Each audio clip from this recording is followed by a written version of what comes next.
Gentlemen, Luber, how are you, my friend? You doing all right? I'm doing all right. I'm Oh, doing all right. good. I'm in disbelief of how much Haven's the man. Uh, Unreal. He's fun. He's fun. He jumped right in there, so he enjoys getting involved. So it was So fun. impressive. I He mean, I'm just not used to seeing such a tiny person talk like that. he has a good time. We sit around the dinner table. Seth was here recently, and we were talking about different things. We try at dinner to have a philosophy question, like what did we ask the children the other night? Daniel Coughlan, it's great to see you, Daniel. Wonderful. I really It's enjoyed good your to see you, talk before the Daniel. show. It's great to see you, Daniel and Javier. But It yeah, was like really every fun. yeah, it was a wonderful talk, and no, we'll try at dinner. What did we ask? I was like, who created God? And I had the kids debate if God was created or where did he come from? Or is freedom always good? I think it's fun around a dinner table with kids to kind of ask a question, is freedom always good? And then each one of them speak, and then amongst themselves, who has the best argument, and go from there. So that's kind of fun to do. So Reed is adamant that someone had to create God. And so therefore, if God created himself, then how could God be man in Jesus? So it's a lot of fun. How did that work? That's, you know what's insane about that? Like in the coolest way, that you literally are birthing, like you and Michelle, well, technically Michelle, but birthed basically like a multiplicity of difference, and you're watching it emerge in real Mm-hmm. time. Mm-hmm. Like that is just like I never thought about it like that. That's insane. Very cool. It's fun. I will say, entertaining philosophical dialogue with children, I actually think the difference almost comes out more in a very interesting way because you see the angles. Like one of the conversations we were having was, how do we know we're not in a simulator, a simulation? And Haven's like, I think about that all the time. And and one of the points that Grace kept emphasizing, he said the the way that everything kind of lines up is too harmonious. Like in the fact that when you throw a ball and it always has this right harmony, it never glitzes and it's over here and it's always there. She was making an argument that the very fact that you never see a glitch in the activity of being is kind of like why we couldn't be in a simulator. And then of course the counter was, well, it's just a really good simulator, right? And then also Reed was adamant that we can't be in a simulator because you never see an animal that's not a color you expect. That was kind of the key. Mr. Jock, and it's good to see you. Like Reed was like, I've never seen a blue chicken. And if it was a simulator, there would eventually be a glitch and you'd have a blue chicken. So the consistency of color was Reed's argument. Grace's argument was the harmonious flow of activity, and Haven's argument was that you can there's no object that functions as like a background. You know how in Minecraft there's bedrock you can't get through, or how in Zelda or Ocarina of Time there's eventually trees you can't go through. Well, on Earth there's no point where future movement is impossible. Yeah, you can't go to the sun or you'll die, but there's no total off limit. Therefore, we can't be in a simulator. So, Mr. Musk, if you're watching this right now, we've got to get some addresses. But Mr. Luber, please. That's funny because with the simulator thing, I was thinking today about Desmond will talk about a counterfeit double, and what he means by that is he kind of looks at Hegel as creating a counterfeit double notion of God because the dialectic meet how it mediates and closes on itself and kind of cuts off from the overdeterminacy of the basically the origin of the dialectic, and in doing so it kind of generates its own origin, and it's just doubling the initial origin, which basically is a simulation at that point, is what he kind of says. Um, but yeah, I think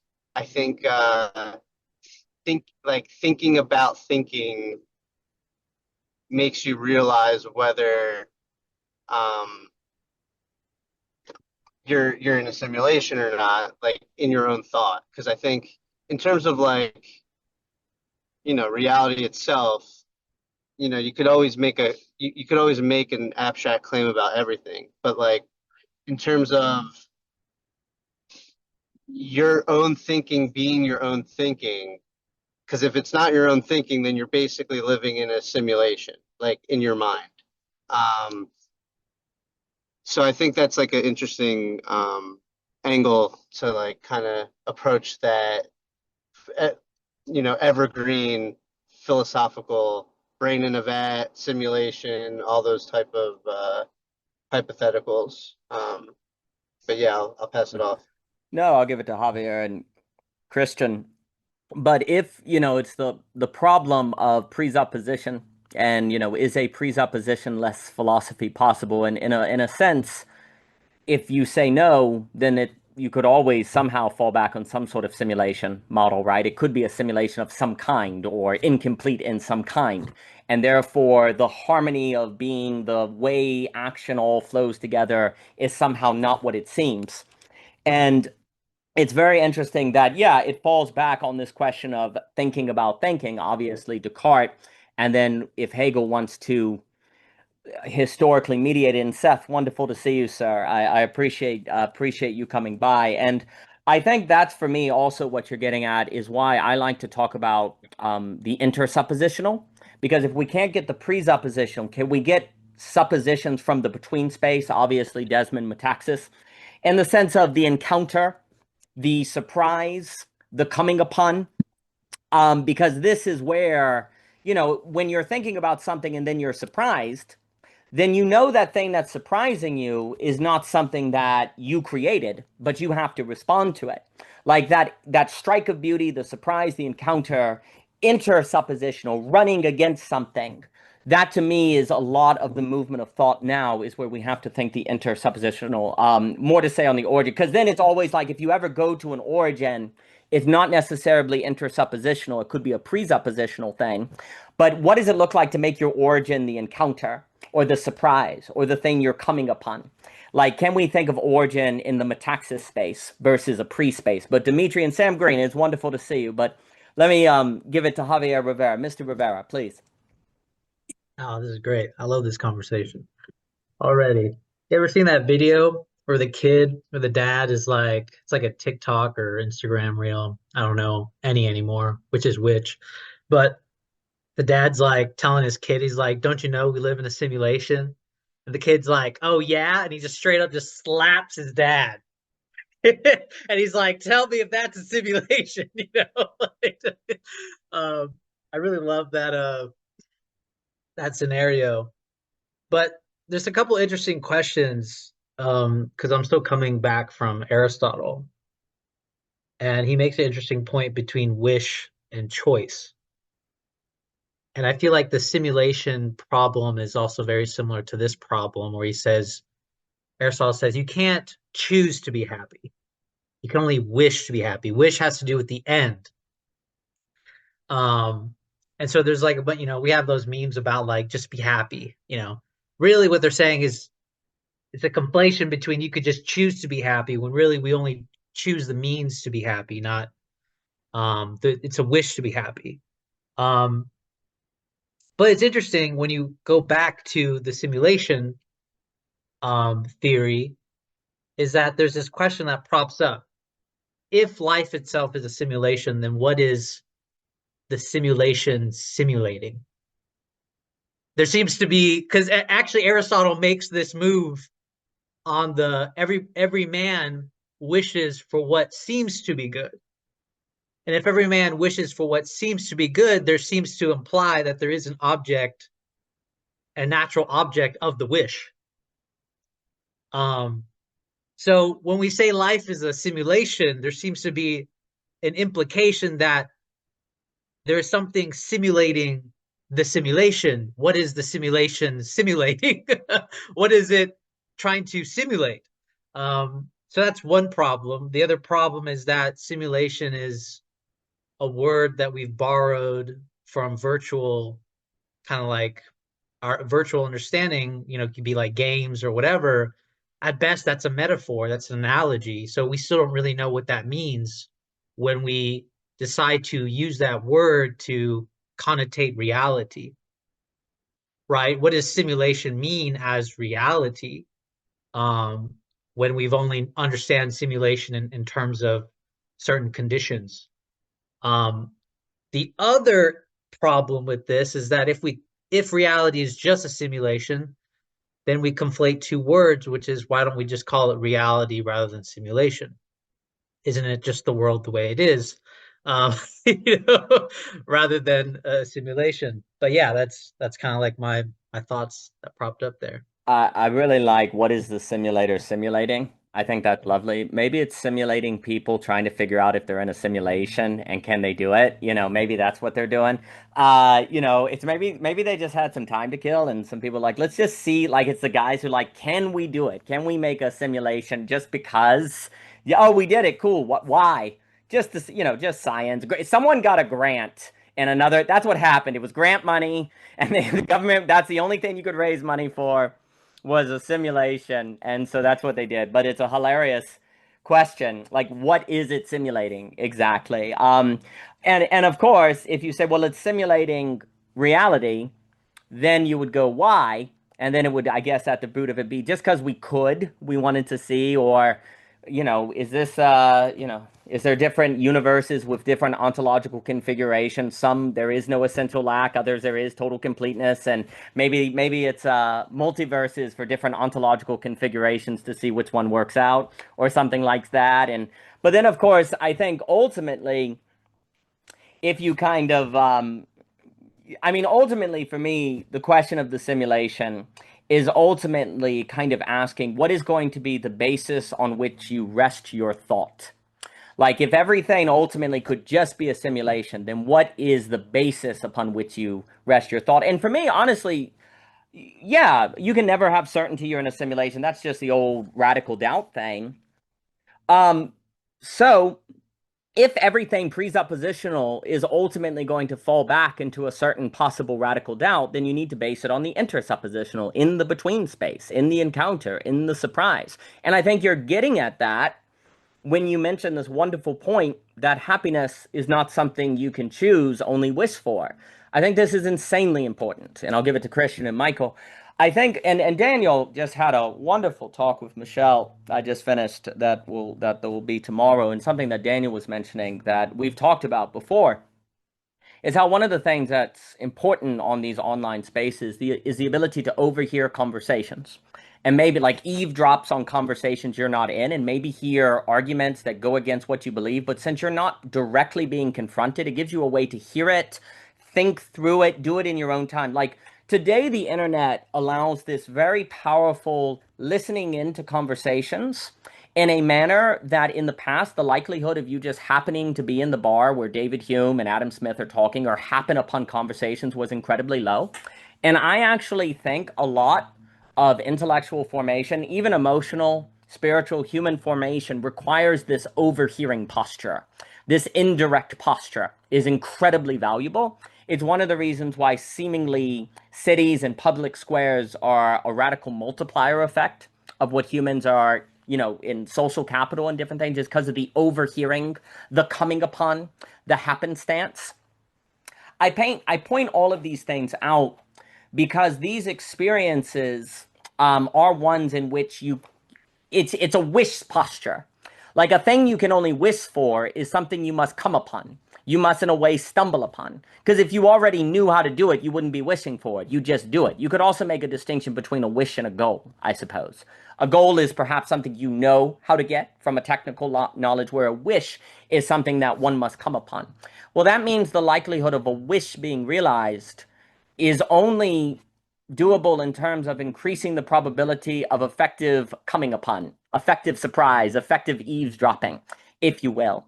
And this is also interesting to me because of all of I don't think it's very natural for the human to ask, is a surprise a simulation? I think we tend to ask stable states, and when we're bored and when we're in repetition, is it a simulation? The question of, are we in a simulation, is the question of a people in a successful economy. it's a question of a people who are in more of a economic sort of stability, right? And even when you get to philosophy and radical doubt, that would be more aristocratic historically speaking, right? But when you are focused on the encounter in the surprise, you don't naturally ask, is it real? Because you know this thing that came upon you was not that of which you were imagining. It surprised you, right? And I do think, in some respects, questions about simulation are perhaps residue of an internet that has lacked a social coordination mechanism, that has lacked using Zoom like we are doing it, that has lacked, it's been using the internet where you're spending 90% of your time consuming the screen in a sort of passive way. So then you go, well, maybe all of reality is like this. That just kind of speaks to a people that have not been using it for the geopadic, as you and Jacques and Michelle have so well spoken on. And the geopadic is also, of course, something one has to wish for. It is not something that you choose, but that doesn't mean you can't choose the conditions to increase the probability of its realization. That's the trick. A thing you wish for, you can choose to increase the chances of its occurrence, but you can't summon it. But that's why the very fact you can't summon it, it then seems silly to ask, is it real? I mean, is it a simulation? Because you can't summon it. It clearly has some sort of agency beyond your own, which then makes me think of the agency question in theology Daniel was going, but that's another thing. But let me give it to Christian, Michael, and Mr. Luber. And if anyone has anything to say, please just raise your hand at any point. I don't think we'll have a death storm today. Christian, oh, I shouldn't have said that. We're screwed now. Christian. I'm knocking on wood for you right now, Daniel. Um, I well, assuming I understood your point correctly, I want to push back on it a little bit, Daniel, about what kind of conditions, personal conditions, social conditions would lead people to speculate about something like simulation theory. And I think it can be much more broad than just kind of whatever virtually mediated interactions and the boredom that comes with economic stability. I think intense suffering can be something that leads people to question the nature of reality. It's suffering that's like that when it gets so intense that it's seemingly unbearable or unbelievable, right? Something that kind of puts you in an existential crisis of some kind. I think that can be one of the prompters of just like questioning what's real, maybe in a way that's kind of really tied into like what's valuable. But I also I don't know. It's an interesting question that I haven't spent a ton of time thinking about, or maybe any. So I'm just giving my provisional thoughts here. But I would want to try to make the case that pure curiosity might lead us to these questions. I think like humans, we just, especially maybe being socialized in a culture where we we feel insecure about not having question or answers to questions. Once the question is just put to us, I think there can be a kind of motivation to want to have the answer and then invest some amount of energy in trying to figure out what the answer might be, because we're made to feel insecure if we don't have an answer to a question. So even just being presented with the possibility can motivate us. But then I might also posit some type of like fundamental sense about the mysteries of our consciousness, which I almost want to say, and you could make the case that that kind of sense of mystery is also really just afforded by a kind of material stability. But my intuition here is that that's not the case. I think even the hunter-gatherer who's worried about getting attacked by a bear or something like this, I want to say that even that person in that moment, even when they're sitting still in the woods, tracking an animal or being alert for threats, has maybe some sense of the mystery of their own consciousness, which could lead them to have at least a kind of like primitive, not super semantically fleshed out conception of consciousness and the kind of mystery of reality, let's say. Obviously they're not asking themselves, is this a simulation? But I think there might be something that's like the seed of that question that's there. So that's my kind of first thoughts there. Uh, to this, I like the question of like, why would we create a simulation? And one playful theory I have is that, if beings were able to kind of solve, actually this is kind of more resonant with the point you were making about the question, but it's like, what if we were able to kind of solve the problems of like let's say like the preservation of humanity, which I would say would probably entail solving the problems of psychological suffering and like spiritual well-being, let's say.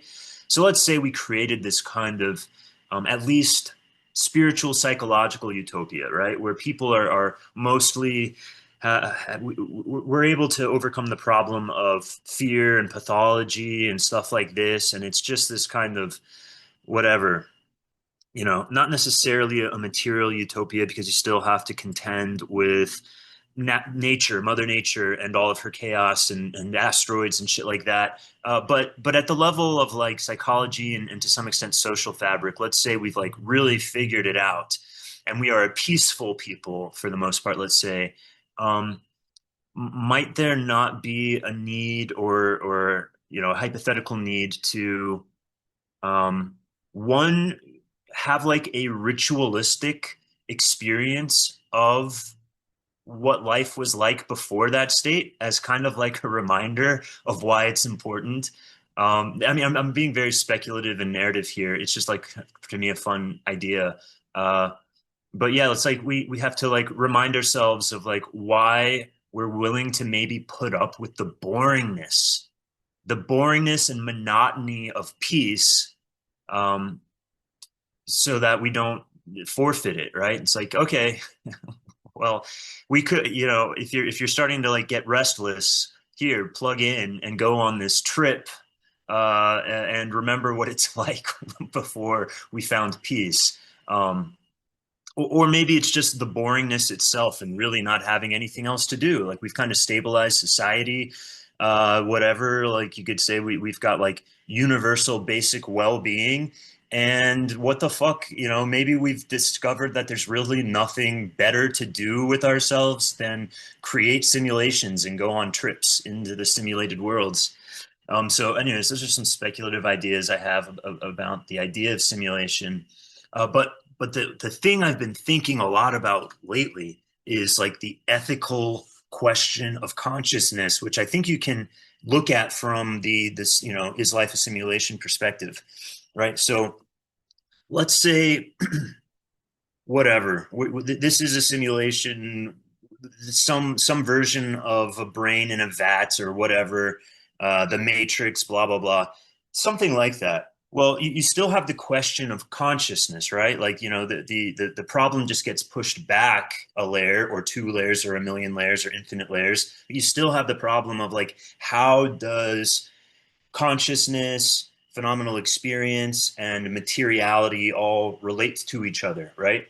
And so I think like, like the kid slapping his dad, you still have a question of like ethics, no matter what level of the simulation you're operating at, right? Because you're still having conscious experiences possibly.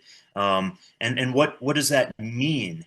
So there's like a whole question there about the ethics of consciousness and suffering and all of that. But a slightly different question that I'm grappling with is like the what's it called, like interactionalism, or what if any causal power does consciousness have on physicality, right? I mean, there's a whole bunch of questions there. Is dualism a legitimate concept? Is it illusionism? Is there, is it whatever? epiphenomenal dualism. It doesn't really matter. But let's say that consciousness, if consciousness does have some kind of causal power, whether that's a positive or negative causal power, so to speak, right? Um, and I don't mean ethically positive or negative, but more like creationally positive or negative. That has a lot of implications for how we model consciousness, how we conceive of it, how we treat each other, how we create political policy. Especially once we start having to contend with like, is AI conscious and shit like that. But it makes me think that a very important scientific project is to look not just for possible means of consciousness to have causal power, but evidence of that causal power, right? So there's like what's it called? Semi CEM, I can't remember, but like basically electromagnetic consciousness theory that someone developed. There's OR theory and like microtubules and quantum collapsing and shit like this. These are proposed mechanisms by which consciousness could influence materiality. And maybe they're true, maybe they're not. Who the fuck knows? But to me, something more interesting is like, can we discover brain activity, frankly, any activity at all, but specifically brain activity that we cannot account for by a physical explanation, by a materialistic explanation, right? If you could, I mean, and it would all be very speculative because we're nowhere near like a masterful understanding of how the brain works. But you know, if you could propose a meaningful, realistic hypothesis that we are observing brain activity that cannot be accounted for just by material causation, you have pretty good grounds then to say that that might be an effect of conscious causation, right? If you can discover that, then you could also create a model by which you might be able to determine whether a fucking machine is conscious, right? It's like, can we see that same kind of non-physically caused activity within a artificial intelligence system of some kind? So, you know, I'm really pushing at the edges of, you know, metaphysical speculation here, but like, these are questions we have to contend with. Like, it's a serious like civil rights issue if AI can be conscious, and it's quite easy to do like more metaphysical hand wavy, you know, dismissals of the question or this or that. But like, will that survive political policy questions? Will that survive actual human activity questions, like what we actually choose to do? Or might it be demanded of us that we have, or at least try to have, a more kind of concrete theory that could tell us whether machines are conscious or not? Anyway, there you go. Magnificent. And Aspasi, it's wonderful to see you. And the Japanese and anime have been all over this question of ethics to robots and AI for a real long time, fall in love with AI and different things. And I always think about how the Japanese and a lot of their movies and media have actually been thinking this, which may, too, what Zaruba has talked about, be that Japan, because it has it kind of modernized without a history of religion, and Matthew Stanley in his book on Silence and Indo speaks about this, that there's kind of a acceleration of the kind of trajectory now the entire West is sort of on exploring these different questions. But I think what you're pointing at is important. I think you brought up a lot that was very important. First off, on the evidence of consciousness, indeed, we don't have a perfect map. But for me, I always find a lot of evidence of the causal power of consciousness in the language act, especially when someone asks me to do something I don't want to do. Hey, do you want to go watch that movie? I don't. But now I have to respond to what the person said. And if I say no, they might be upset. If I say yes, it's in the language act where somebody asks you to do something and you don't feel like you can simply say yes or no. And there's this sort of suspension. You feel something was taken from you in that moment. You feel as if your freedom in a way was taken from you. You feel causally impacted by the consciousness through language of another person. And there's something I think about language that from the other more than yourself that surprises you and causes a break in your everydayness that speaks to this power of conscious causation. But again, I think I think also questions of reality, like is consciousness real? Does consciousness have causal question? I think for most of history have been asked in a position of a stable state, as opposed to a between space or a surprise or between people. And that the way to think about the question can kind of shift. Also, too, like on the ethics of consciousness, like a lot of that for me, again, the ethics of consciousness are questions for surprises because we seem to be most conscious when something doesn't go as we expect or somebody says something we don't think.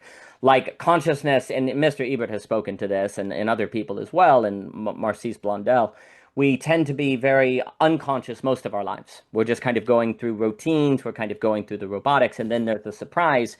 And again, we don't tend to think about the artfulness of those between spaces, and we need to.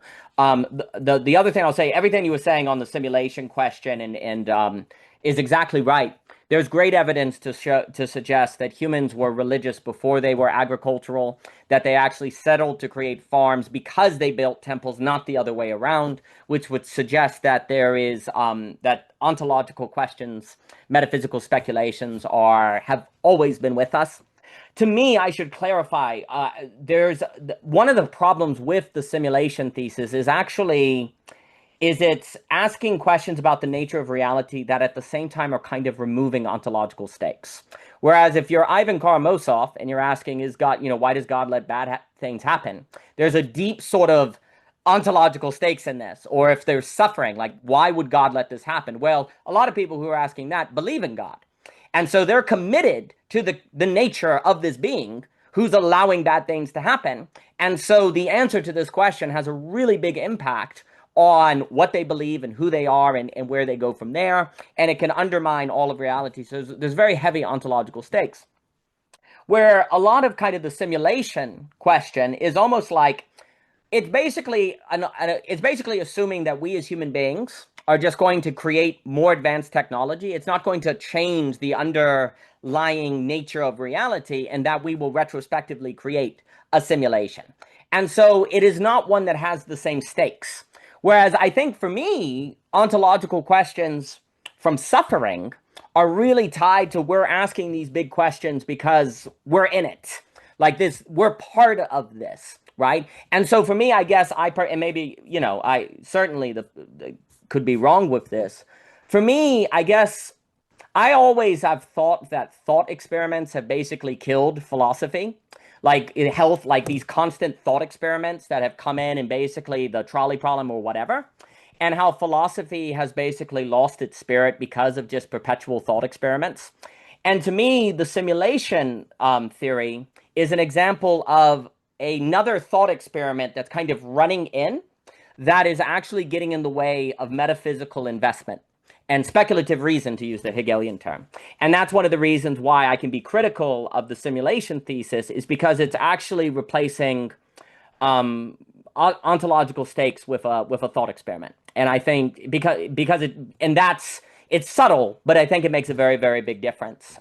It just like asking ethical questions based on thought experiments that are usually of the exception has not been particularly fruitful for philosophy. The last thing I would say, though, and then I'll give it to Michael, Andrew, Daniel, and Dimitri, is the only good reason I can think that we would make a simulation of the past and I think you've already alluded to it, Christian, is the problem of studying history and how if you don't learn from history, you are doomed. And if there was a future civilization that was very advanced and went, oh, the thing that's going to destroy us is we don't learn from history, so we repeat the same mistakes as the past, that they would create a simulation so people would not just read about the past, but experience it, thus dramatically increasing the probability that the mistakes of history are not made.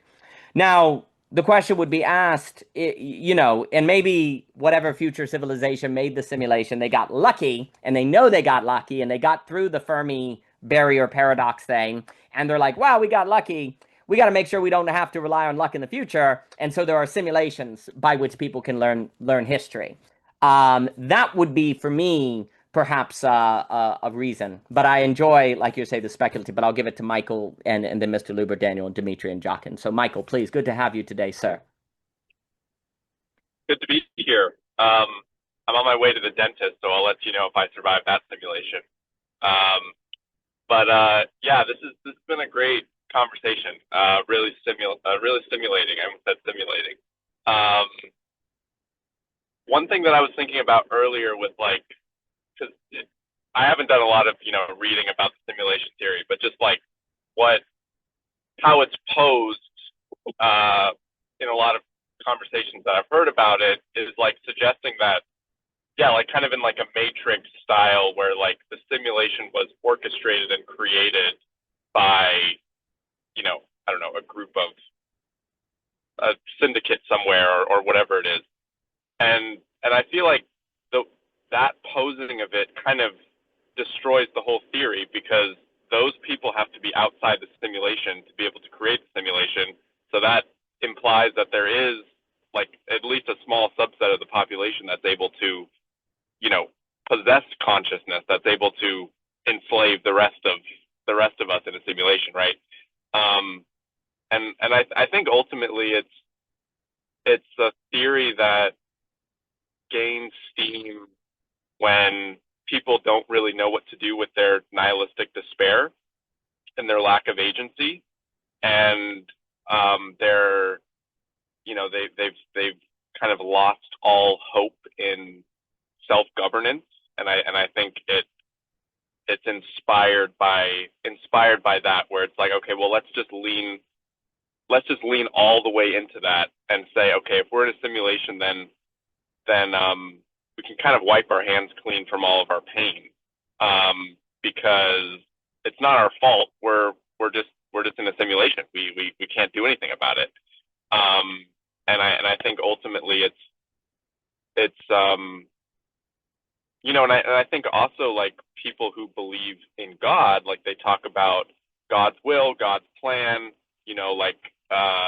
there's a large degree to which we can't control the world, and the encounter, the surprise, is out of our control, and I think people who subscribe to the simulation theory kind of conflate like the religious message, which is like, yeah, there's a large degree of your life that's outside of your control, but listening to God is a choice. Listening to God or not listening to God is a choice. And you see that throughout the Bible, you see that throughout all religious texts, where it's like there's consequences for not believing, but if you're able to turn from a life of unbelief, unconsciousness, to a life of belief, you can really make an incredible amount of positive change in your life and the life of those around you. And so, yeah, I think, it gets into territory of like, do we have free will or not? And,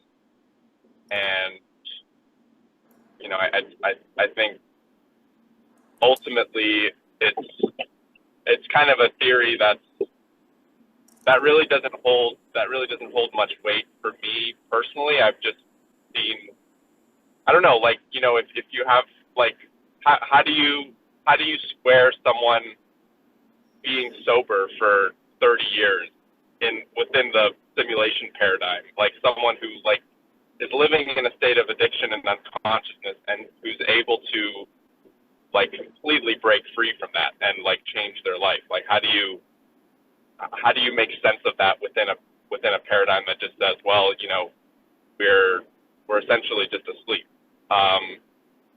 Where I do think the simulation theory is valuable is like recognizing that there is a state of unconsciousness that does leave us like incredibly susceptible to powers that be that want, maybe not consciously want, but falling prey to technology, falling prey to addictive behaviors, things like that.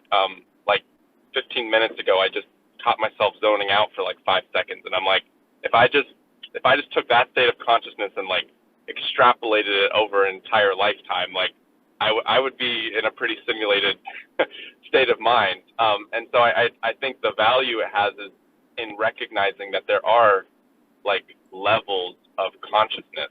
And it's not just a foregone conclusion that because we have the capacity for, you know, what we're doing right now, deep philosophical exploration, encountering the mystery of being, things like that, that's just going to happen on its own. I think what Christian was talking about earlier with, like, even in peacetime, committing to rituals of practice and studying history, because when you study history, you realize the fragility of peace, and that peace is actually not the norm. Peace is actually quite unusual.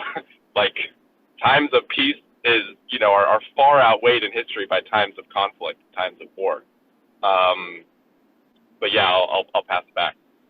No, I appreciate all that. And I think bringing, like you're saying, simulation, free will, God, agency, I think that's all extremely relevant. And I mean, for me, I always think there is, I mean, just kind of, because you're also talking about, and then I'll give it to Andrew, Daniel, Dimitri, Jochen, this idea that the simulation theory runs a certain risk of not taking responsibility or washing your hands clean. I think that's very true.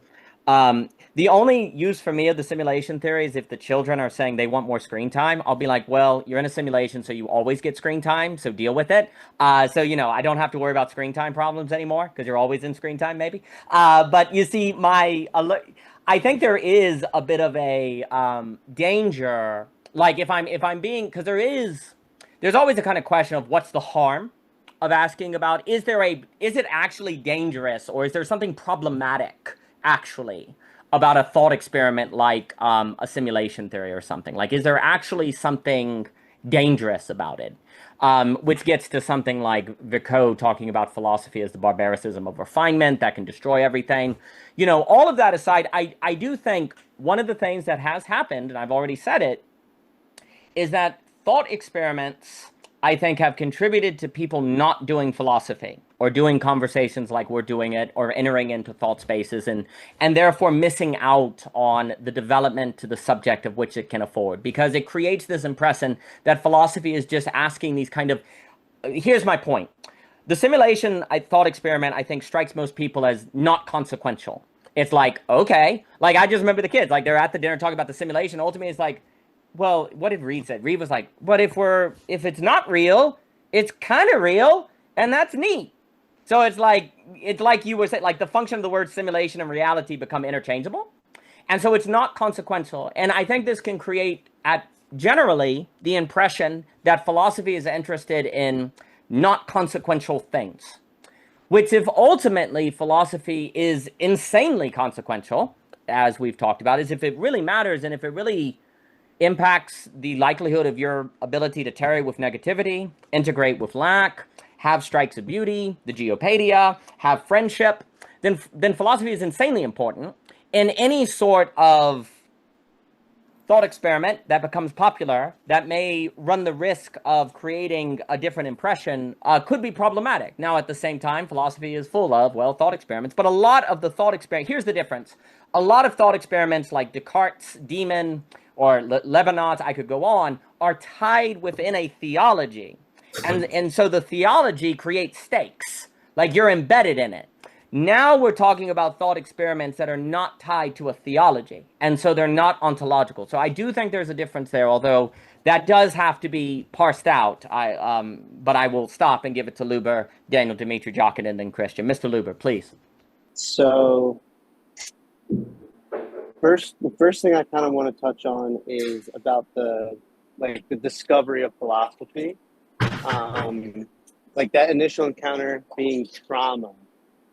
I'm with you on that. Like that's fine with me. But then there's a reason why thought is motivated from that point.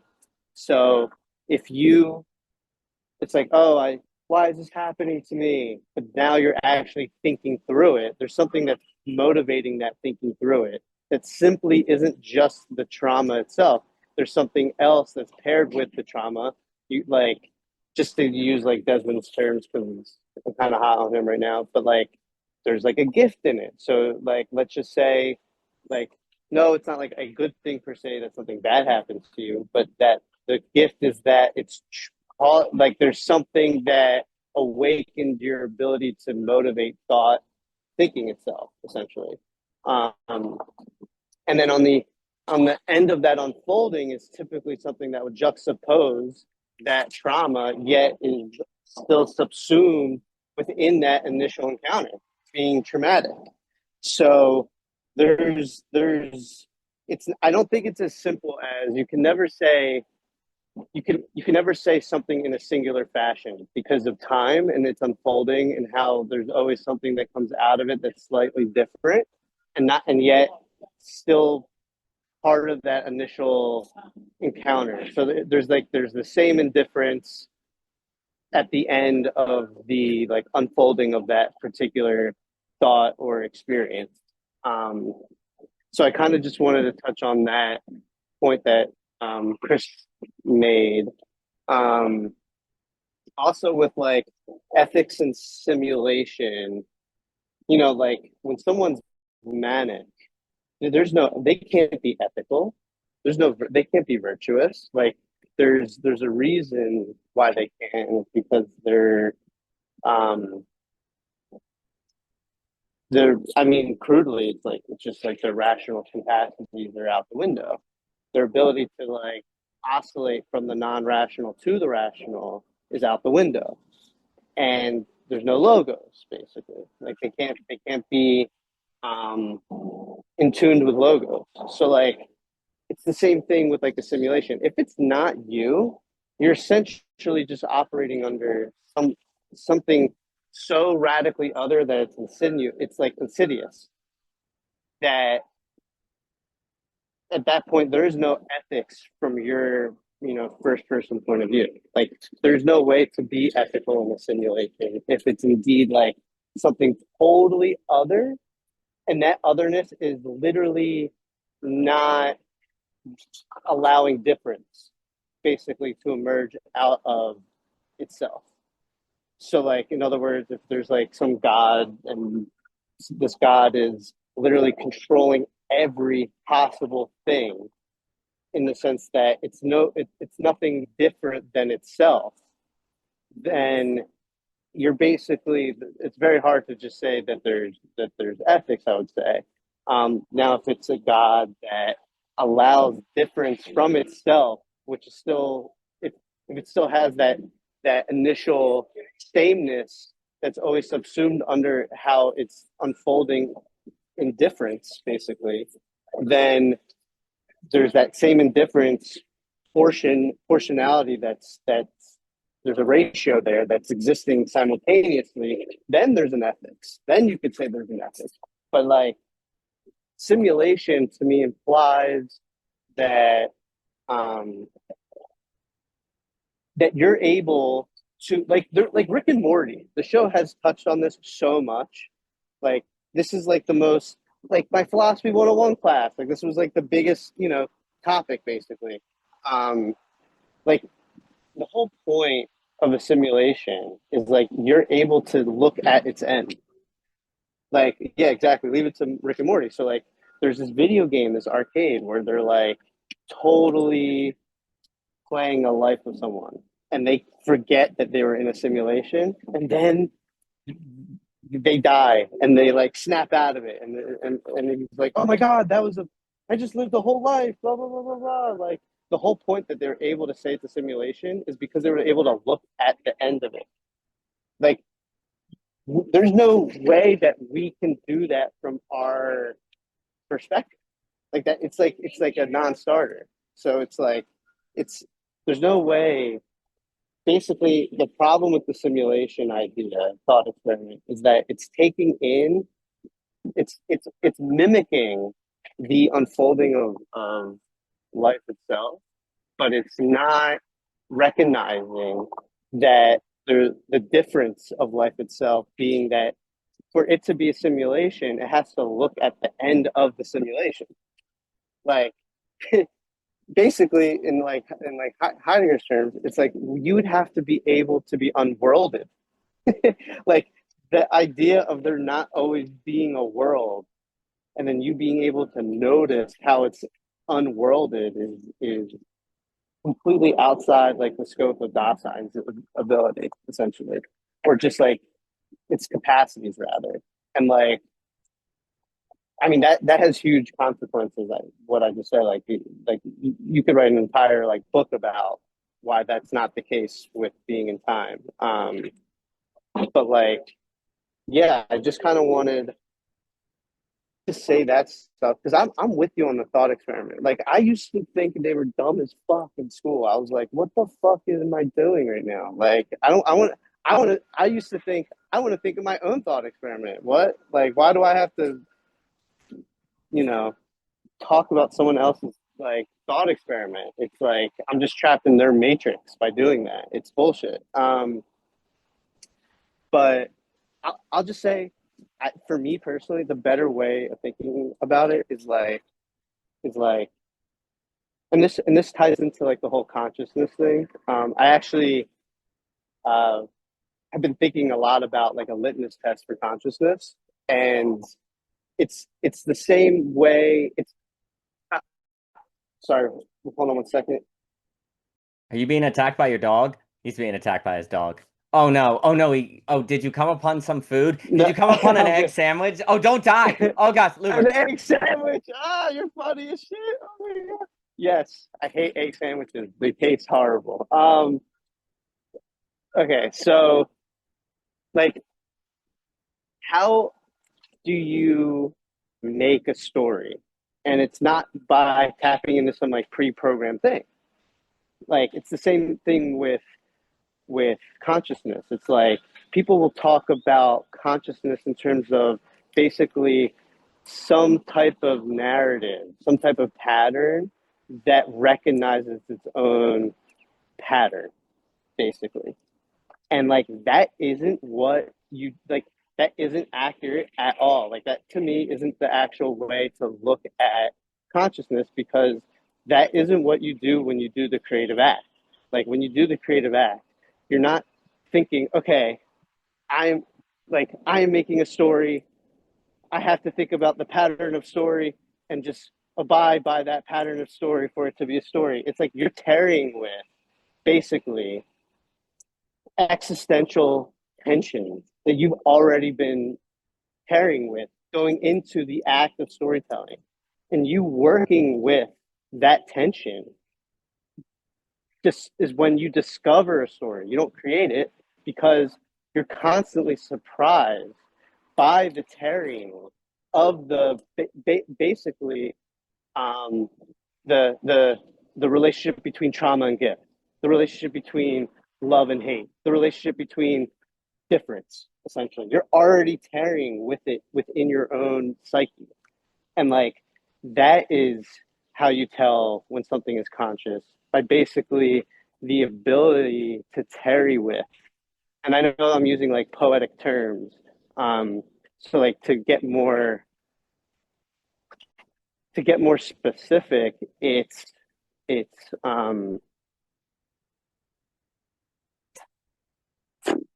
like okay, like you're thinking about something other than a story, and in thinking about something other than a story, like strictly a story, you actually create a story. And the ability for like conscious is when you're able to think about something other for the sake of discovering something that that other is not. Like that is consciousness. Like, and we do that all the time when we bring things into the world that weren't there, like an airplane. Like it's because we are tarrying that, like the Wright brothers or whatever is tarrying with something other to flight that actually ironically created, or in their perspective discovered flight. And it's because they're thinking about something like that isn't strictly about flying. Like it's something, I forget where I saw this. I think it was like Rick Rubin on like there's like a reel where he like says something like this. But yeah, it's interesting it's interesting to think about people thinking about consciousness in terms of like not in the irony of the like in the ironic situation. They're just like, okay, conscious would be able to feel, conscious would be able to do this. It's like it's always a singular thing, and like that is the problem, because you're not looking at like how it unfolds, that singular thing. There's always a motivation behind that singular thing, and it's never static. And then when you think about why that's the case, then you naturally get to the place where it's like, okay, there's something other than both the initial encounter and the end result, and that both those elements are basically a byproduct of this encounter to the other. So like for me, it's like you encounter a theme to get to a story. You don't encounter story first. You encounter a theme, then you get to a story, because it's all emotional. It's all it's the existential tensions. It's the ontological entanglement in which you're already situated in, that you have to think through first, experience first, to then get something more particular in terms of like story or X or Y, like a singular variable type of thing. So yeah, I'll leave it at that. I talked a lot. No, you did Good not. I'm conversation so glad far. the egg sandwich did not kill you, Mr. Luber, and I'll give it to Daniel here. I think you said a lot that was very, very important. I think what you were just saying right there about asking a single thing to determine consciousness is very much part of the problem, because the argument can be this. Consciousness, and Ebert has said this, but many theories show that. I mean, Frisk, et cetera, so forth. Consciousness wants to be unconscious. So if you focus on a single thing, whatever that single thing is, consciousness is automatically trying to be automatic about it. It doesn't want to think. So studying the single thing will eventually lead to the conclusion that we act automatically before we are conscious of things. Yeah, that's what consciousness wants. And so you have to kind of always keep the whole, right? Like that famous experiment with the movement of the finger, right? Where you say, well, the finger moves before we're conscious of it. Yeah, because we spend our entire life trying to be able to use our bodies without thinking about it, dang it. So, of course, single body motions are going to be before consciousness, because we don't want to think about stuff, because it uses energy and makes us existential. So when you focus on a single thing, you're always going to see evidence of trying to be automatic, dang it. Of course you are. So you have to see the whole, right? And there are other things, like, for example, actually, funny enough, I think the likelihood of a person believing we're not conscious skyrockets when we don't feel like we have control of our thoughts, which you'd think is the exact opposite. But actually, when you feel like the mind is always kind of going, and this speaks to what Daniel was saying on breath work, and also with Michelle and Seth on Daily Ground. Funny enough, I think if you're able to turn your mind off and on, you're more likely not to be bothered by the question of consciousness, because you can turn it off and you can turn it on. Well, it has to be real if you can turn it off and turn it on. If you get control of your breath, if you get control of your body and your mind, that's when it becomes... It's just very interesting that people who actually don't develop the practices to control their thinking are actually, in my opinion, more likely to say consciousness doesn't exist. Because I think it's a way to escape this uncontrollable thing. It's a mean of disavow, actually. Because if this thing that I can't control doesn't exist, oh, okay, good, then it's okay. But so it's kind of a paradoxical kind of move, where actually the more and more you can control your mind, I think the more likely you are actually to believe and not be bothered by the question of consciousness, actually, which always kind of suggests that in these questions of existence, there's a psychoanalytical angle, just like with the simulation with disavow. There's a existential psychological move that's going on there. I will also just note, I think, and this, so for me also on Christian's question of the ethics of consciousness, I almost want to tie a way to perhaps think about that question, because there is the question of how should we ethically treat something that's conscious, but then also there could be perhaps, is it ethical to try to stop consciousness from becoming automatic? Like in the sense of, if consciousness always wants to stop thinking, is it ethical to try to somehow short circuit the effort of the mind to save energy? Should we actually stop it, or should we become more robotic? And actually that is perhaps going to give some insight to the AI versus human question, because that seems to actually kind of be at the heart. Is there is there actually something ethical that we as human beings actually should try to, I suppose, stop consciousness from becoming lazy or automatic, actually, or not? That seems important. I will also lastly say, and this is also important, Greg Dember, in his book on metamodernism, when he's talking about modernism versus postmodernism, there's this idea of, well, if we don't know if God exists or not, if we always have anxiety, so you have modernity versus postmodernity, we at least know we had a real emotional felt experience in a metamodern work, right? So you oscillate between modern and postmodern concerns, but you get a real felt experience, and the felt experience is real, right? Even if you don't know if it's even if you don't know it corresponds with facticity, you felt something, right? To me, if the simulation theory is to be of use, it is as a homing in on the thing that we know must be real, which is, even if we're all in a simulation right now, we know that the feelings we are having in this simulation must be actual.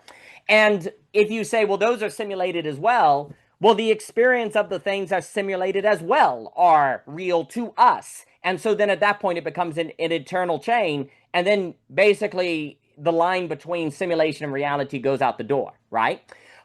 But the reason why that's very important is because then it would suggest that philosophy or thought needs to make at its center that real felt experience. Just like what Dember is saying with literature and art today, which of course brings us to strike of beauty, lack, surprise, metaxis, and so on and so forth. And that really, I think, has to be a thought. But I'll stop there and I'll pass it to Daniel, Dimitri, Jock, and Christian, and Javier. Daniel, it is good to have you here again, sir. I hope you are doing well, and I certainly enjoyed your talk with Michelle. No, awesome to be here, and it was very good last night.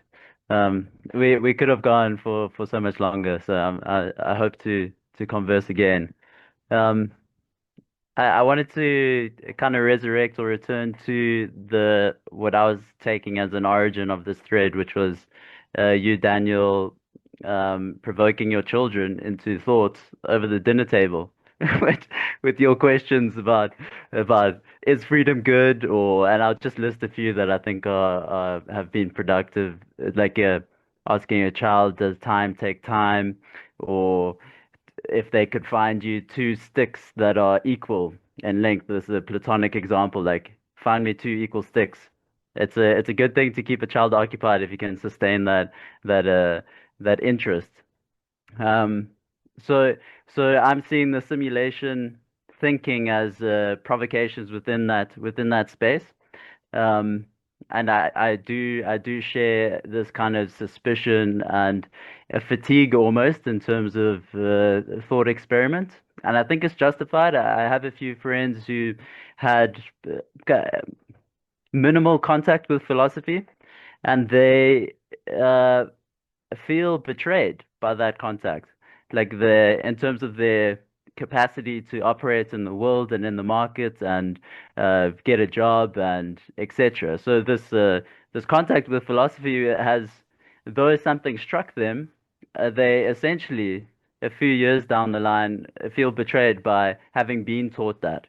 Um, and I think part of that fatigue has to do with what can seem like an abstract, or it's hard to fit. Like, what's the point of speculating about a simulation, or which is then nice to like return it or ground it to the dinner table conversation, where like it's being used as a provocation um, into thoughts and into conversation. But then there's this idea of like philosophy being traumatizing or traumatic.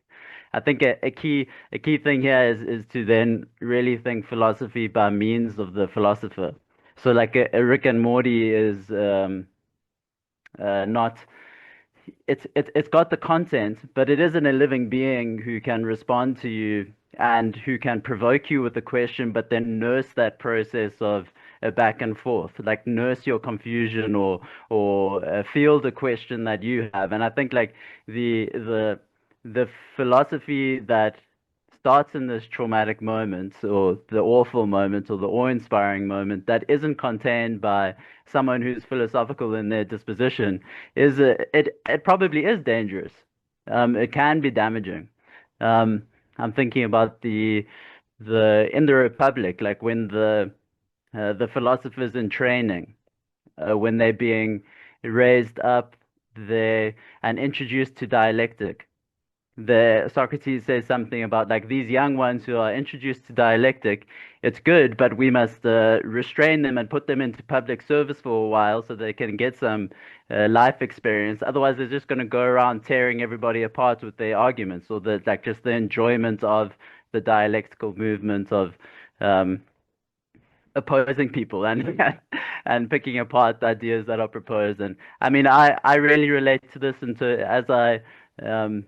as each year comes past, like the notions or the ideas that I was entertaining in, say, a more university space, the reality or the cost of living those ideas becomes more and more real as time goes on. Like the ideas that you have space to entertain, the question of whether you're going to live by them becomes more and more of a question as you age. Then this idea, Daniel, that you brought up in terms of your notion of like this, I think you said the strike of beauty, or the encounter, and the sense that monotony is what gives the sense of a simulation.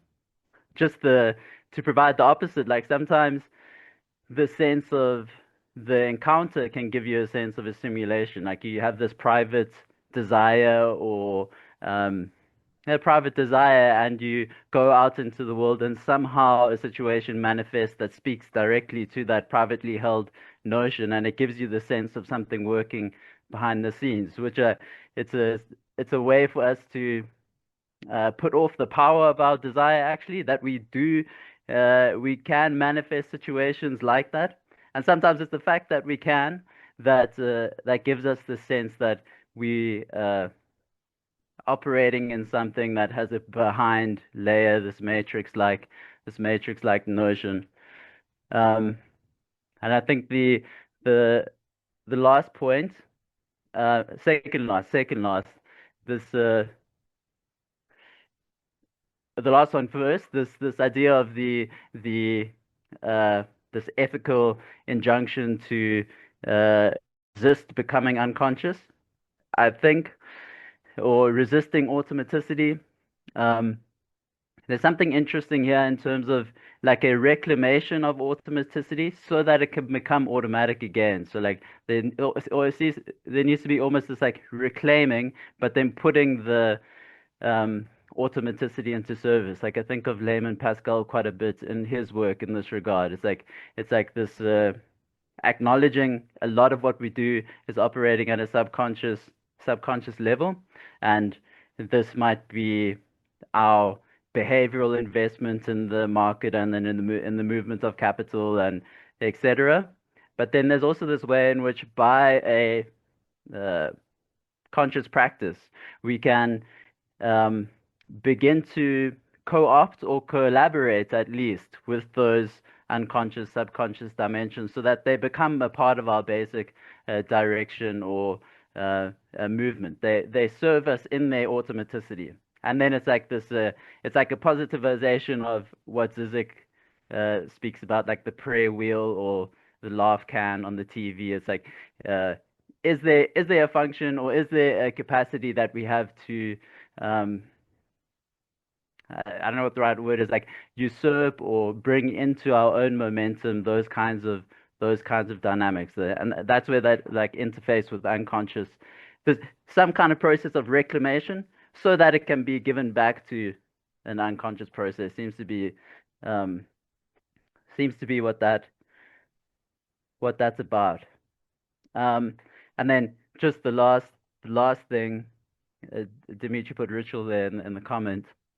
Yeah, the designers of ritual, like I think a similar conversation is like the conversation of what myths are fed to children, and this ties into the beginning point, which is like the necessity of a person, like a person being there, that is the one that is nursing or contextualizing the encounters of myth, or the encounters of question, that is able to provoke with question, but receive what is provoked, and then I guess I'm thinking more and more about that because that's a longer term investment. But let me leave it there. Magnificent, absolutely magnificent. I'll give it to Dimitri, Jock, and Christian, Javier. So what you were saying, so a few things. First, one of the reasons why I actually think it's very important with the children to introduce them to the philosophical inquiries now is because when they hear the simulation theory now, it's kind of cool and interesting. It's not deconstructing and kind of leading to nihilism. Like when you encounter philosophical questions early, there's a certain preparation for knowing how to experience. I'm just of the opinion that a lot of these philosophical questions, the children are going to inevitably encounter. And I think because children have not been prepared, many people were not prepared for encountering philosophy, then it led to perhaps nihilism, uncertainty, and all sorts of problems, which then made them vulnerable to simply autonomous rationality and the tyranny of efficiency, right? So that is a very big problem. And Sam Willem, is wonderful to see you. So it's extremely important that for me, that you're prepping the mode by which to experience philosophical questions. That's actually prepping for self-defense and also to have a kind of deep experience of enjoyment. Or to be like, oh, that's neat. Like if you ask, like, how do you know, who created God, right? Like one could argue that Richard Dawkins' main argument against God in the God delusion was the eternal regress problem, right? Now, I would argue that this is something that many theologians have thought about. You may not accept the answers, but it's not a question that hasn't been at the forefront of theology for a very long time. So, but my point would be that actually introducing that to children when they're 4, 5, 6, 7, 8, 9, 10 as an interesting question that's kind of exciting is actually how you don't then get it be this kind of giant thing that appears later on that perhaps contributes to reason not moving to spirit and spirit not moving to religion, religion to absolute knowing, to use from real speculations of Goodell's work. So I think that's very important. One of the reasons also, I suppose, there's a certain criticism toward the simulation theory is because precisely what you're describing about providence, the synchronicity, the fact that things work, you say, oh, it's a simulation. It turns providence and mystery into something kind of trite and banal, as opposed to perhaps glimmers of a mystery that can lead to enchantment. And so there's something nefarious about simulation thinking because it also makes reality to be a conspiracy against you, right? So it can have a certain removal of enchantment. And hey, look, if the simulation theory is so powerful, then hey, we just have to buy it. Well, when you look at the argument for the simulation theory, I think it's probably just more likely we all kill ourselves before we create in simulations. Like that's kind of the thesis that has to not be the case, that we don't just blow ourselves up. It's probably before we develop that technology, we might kill each other, right? So that's an equal possibility. So before we kind of accept that premise, then we ought to first make sure we don't blow ourselves up, which means we need to work on that, right? So there's a lot of work to be done in the simulation to make sure we don't blow ourselves up. Let's put it this way, to increase the likelihood that we are in a simulation, we should assume we're not. So we'll take responsibility for all the problems in the world to make sure we don't kill ourselves so that we in the future can make a simulation of now. So that's kind of always been a little bit of my issue with the simulation theory. Like, it's really going to help the simulation theory if we don't believe it, because it increases the probability, I think, that we take responsibility for all the problems that may kill us before we make the simulation. So, just a little note there. The last thing I'll say, and then give it to Dimitri, Jock, and Christian, and Javier, is I think this interesting question Christian has presented on the ethics of consciousness, and also what you were saying on unconsciousness in Layman Pascal, which is very true. So for me, the trick is consciousness is most conscious in automastery versus automatism. And automastery is on the other side of conscious thought versus the loss of it. So it's a negation versus an absence, right? And I think we're basically most conscious when we are automasters at something. And automasters can be at story, it can be at an art form, breath work. It is the automatism that is a result of a whole lot of conscious intention. And I think basically consciousness is perhaps the ethics of consciousness is the achievement of a state of automastery. Also, based on Korobowski, where identification is always a problem and we need to think situation, if we ask how do we identify consciousness, Since there's no such thing as a stable identity, only situation and relation, then that's going to get us into trouble. The question has to be, what is the situation of consciousness? What is the space? What is the relation in which consciousness is best afforded? So then it would be ethics perhaps can be thought of in questions of, does this space afford automastery? Does this relation afford consciousness, as opposed to, is this consciousness? Because that's always the AA versus AB problem as well. And then of course, perhaps to Christian's excellent question, there's a sense in which AI could be conscious to the degree that it contributed to a situation that afforded automastery, to a situation that afforded geopadia.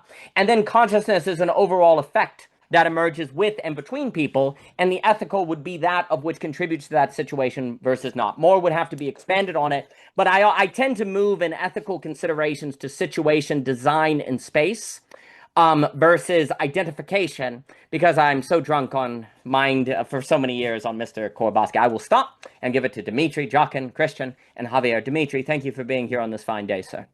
I'm here. Glorious. Simulation, yeah. At the very beginning of the situation of this conversation, we had this thing that I don't. Multiple people were pointing to it. The fact that, really, to summarize it, I would say that, a simulation. What's a simulation? It's maybe like virtual reality, right? Like these headsets. But the problem with such a term, virtual reality, is that actually reality is already virtual. Like, it's a pleonasm. You're saying the same thing twice in a way, and like, so it's always the question of what is it a simulation of, right? So, but then you immediately return back. Like, it's a kind of loop that you enter just to return back to the same place, namely reality, and how opaque it is to us, right? How inaccessible we are to ourselves. So I made some notes, and I want to point to that here. So for Lacan, he says the only thing one can understand, what is it? There is something we can understand. The only thing is that we can understand is fantasy, but not just fantasy. It's actually our own fantasy. This is also the question that we are bothered with all the time. Like, what is my place in the world? And who am I for all these people?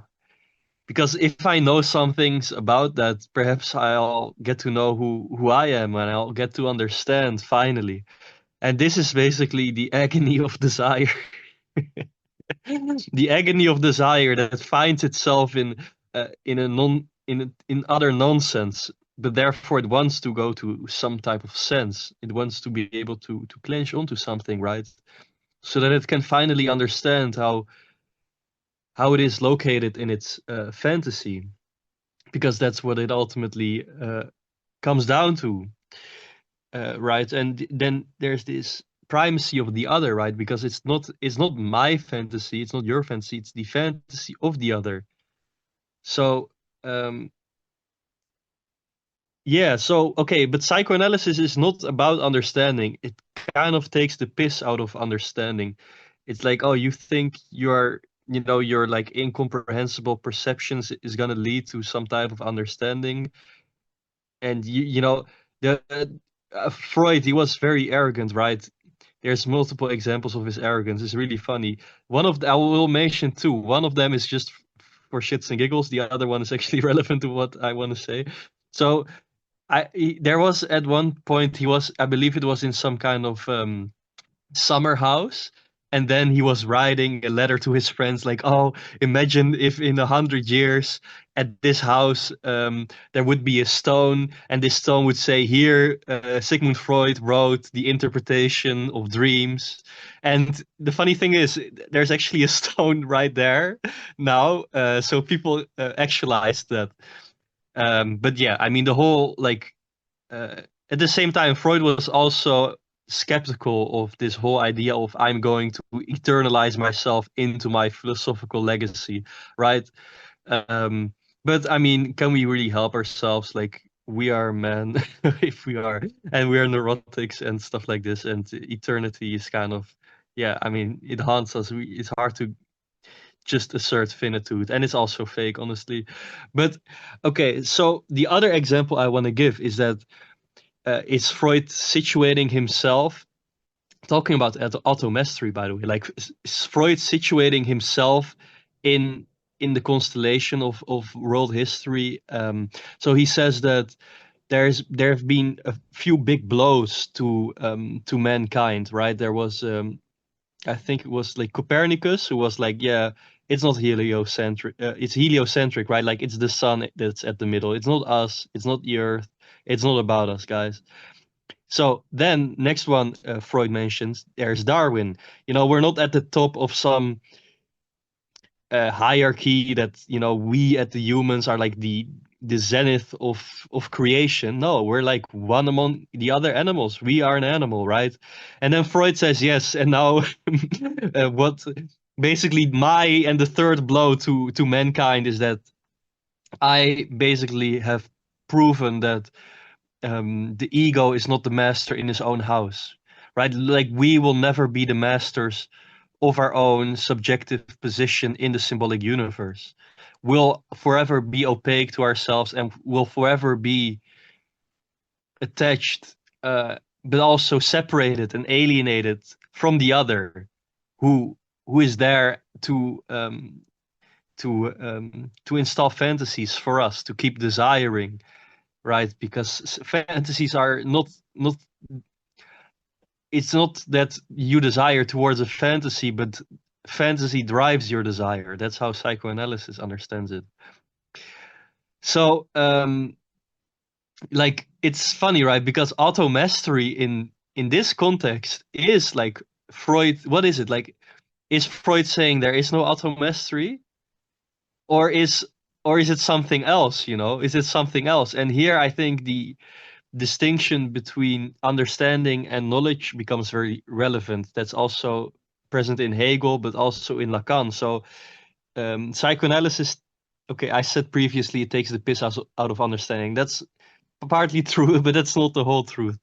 It's hard to say the whole truth in one go. So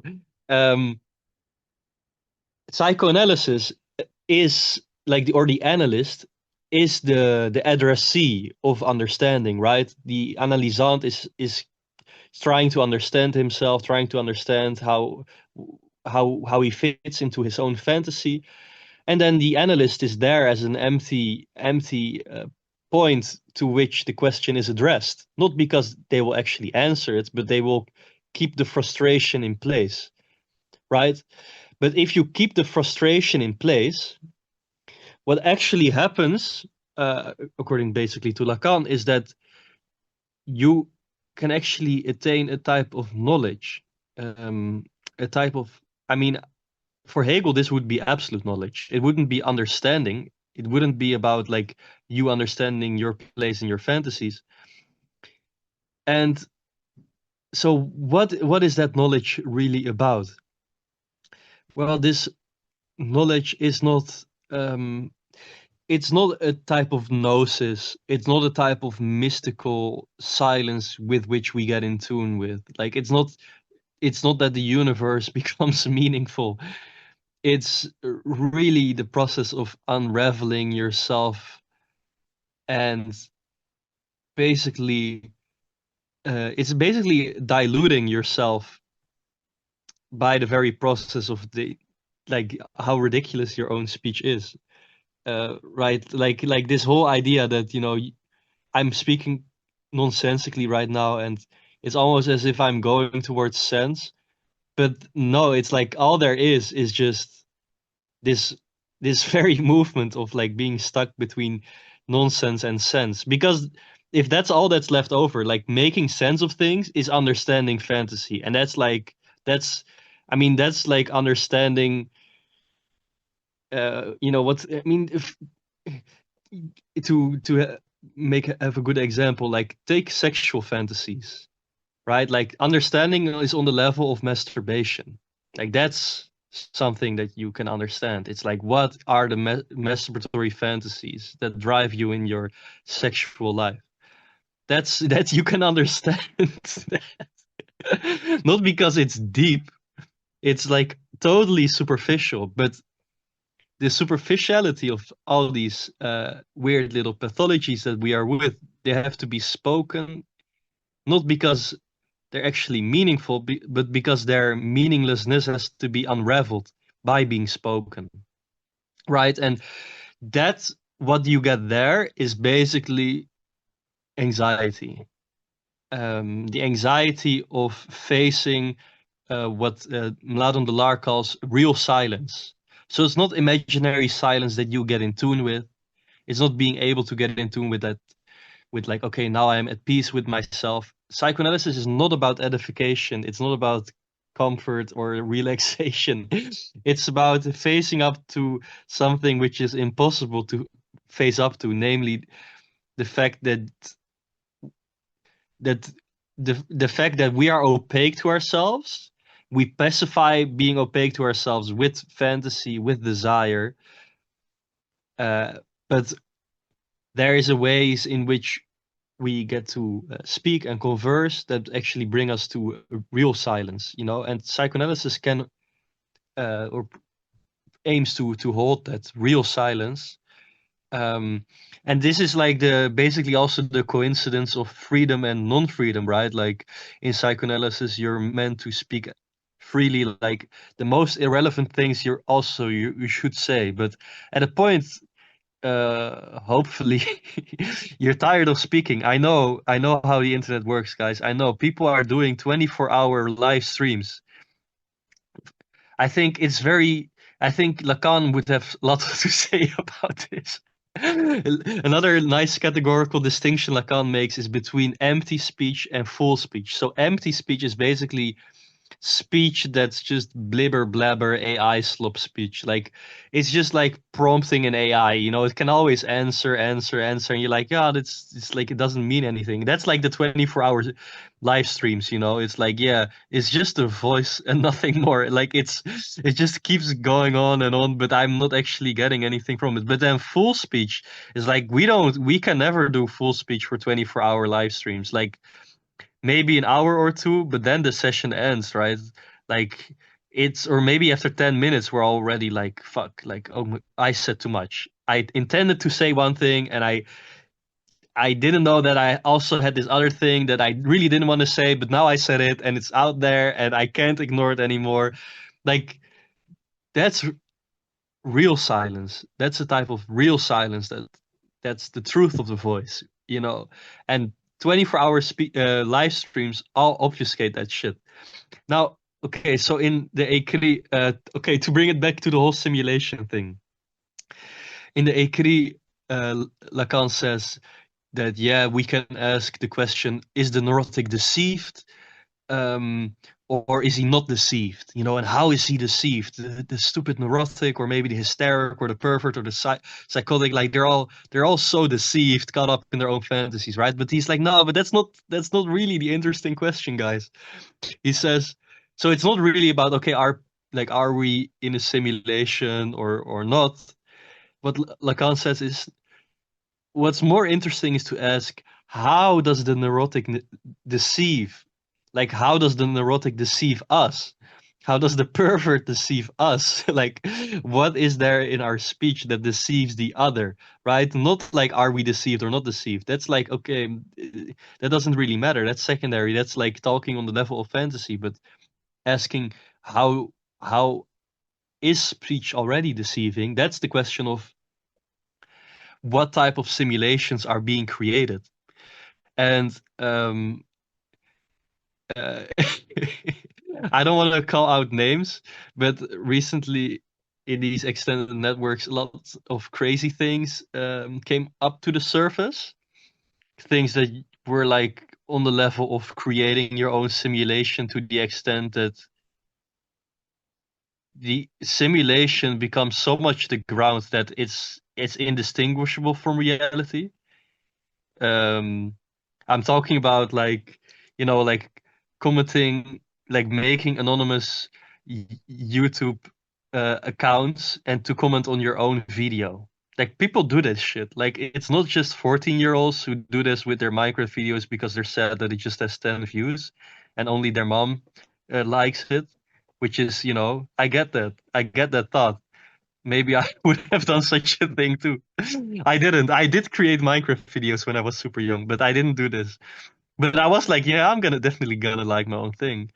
But anyway, so there's also adults who do this shit, right? Like they make anonymous YouTube accounts and they just watch their own thing and comment on it just to have the pretense of like, okay, there's something here. Yeah, and that's like, to create a simulation and then deceive not only the other, but to deceive oneself, and really at a certain level it becomes indistinguishable from oneself, right? That's the wild thing. It's not just deceiving yourself. It's like through this self-deceit, one one is constituting oneself.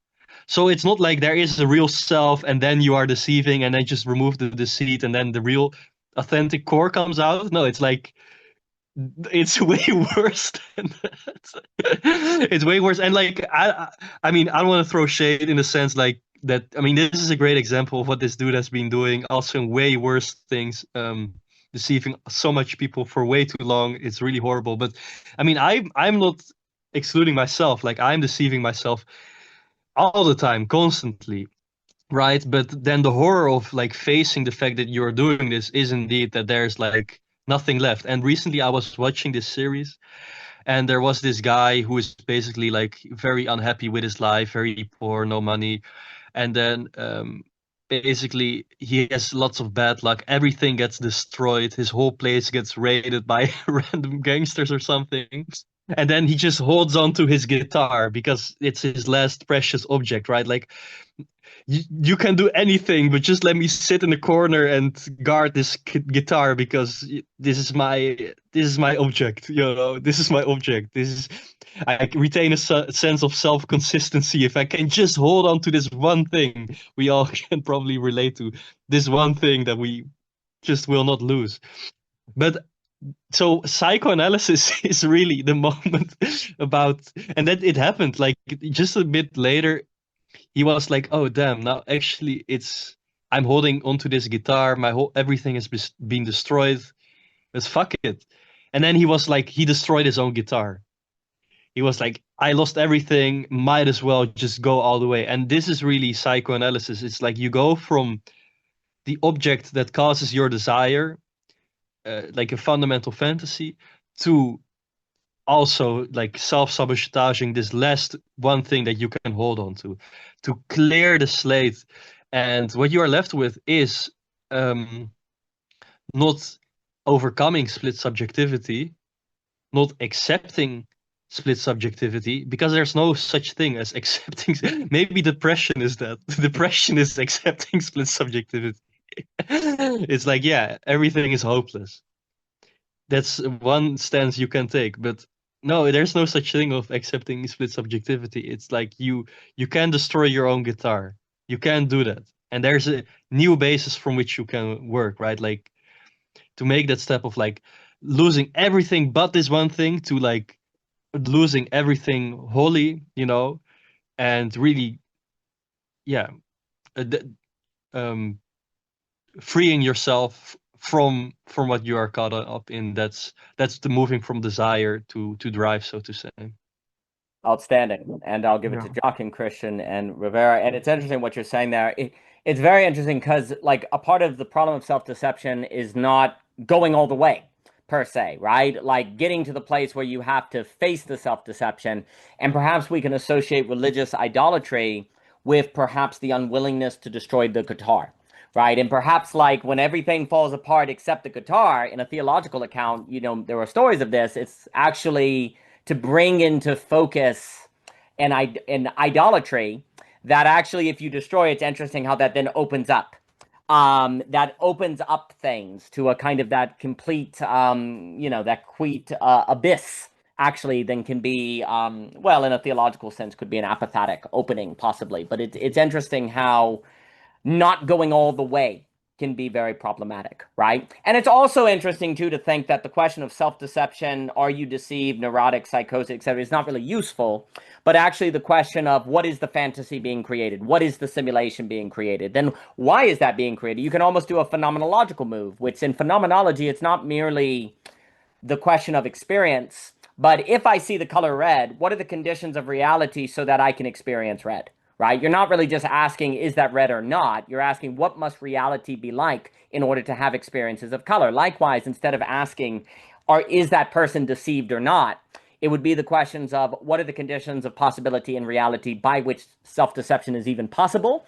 And why would we even engage in self-deception? Oh, because the real is too traumatic. It's too overwhelming, right? And it requires a lifetime to get to the place where you perhaps are not destroyed by it, right? So perhaps we're deceived for our own sake, for our own not suffering self-destruction, because if we weren't deceived, we all know children, in a sense, are deceived, right? And it's almost like perhaps self-deception is what an adult does as they get older, but there's still development that needs to occur. So instead of it being a sort of shielding that happens, say, with children, which of course can be very dangerous, that mechanism of shielding becomes self-shielding for one's own sake. But the problem is the self-deception, instead of being a sort of shielding for the possibility of encountering, greater challenges, instead becomes a stable state, and then it becomes an idolatry. So it'd be interesting to me to think about perhaps differences between self-deception. There is and we talk about this, and ironically, transitions between the self-deception that ceases to be a medium shielding for the sake of development and timing to becoming a stable state. The other thing, I love the point you were saying about virtual reality. Reality is already virtual, and if you're asking about a simulation, it's reference to a real point that is outside the simulation, so there's a sort of loop that is going on. I think that's lovely, and you can just kind of run in that loop forever. And I think the question of what kind of simulation is being made is exactly right, kind of the fantasy. It makes me think of Nick Bostrom, but I'm not. I'll think about that for a minute.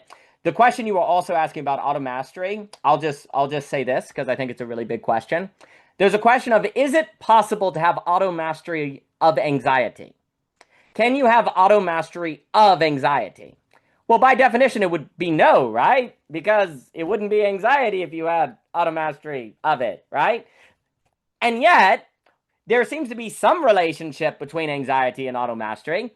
For me, and this is kind of how I think about the Lovecraft thing, because there's this idea of being able to be more able to handle encounters with the real, but that doesn't seem to make sense, because if you have encounters with the real, it's always just as difficult. So how can you get better at that?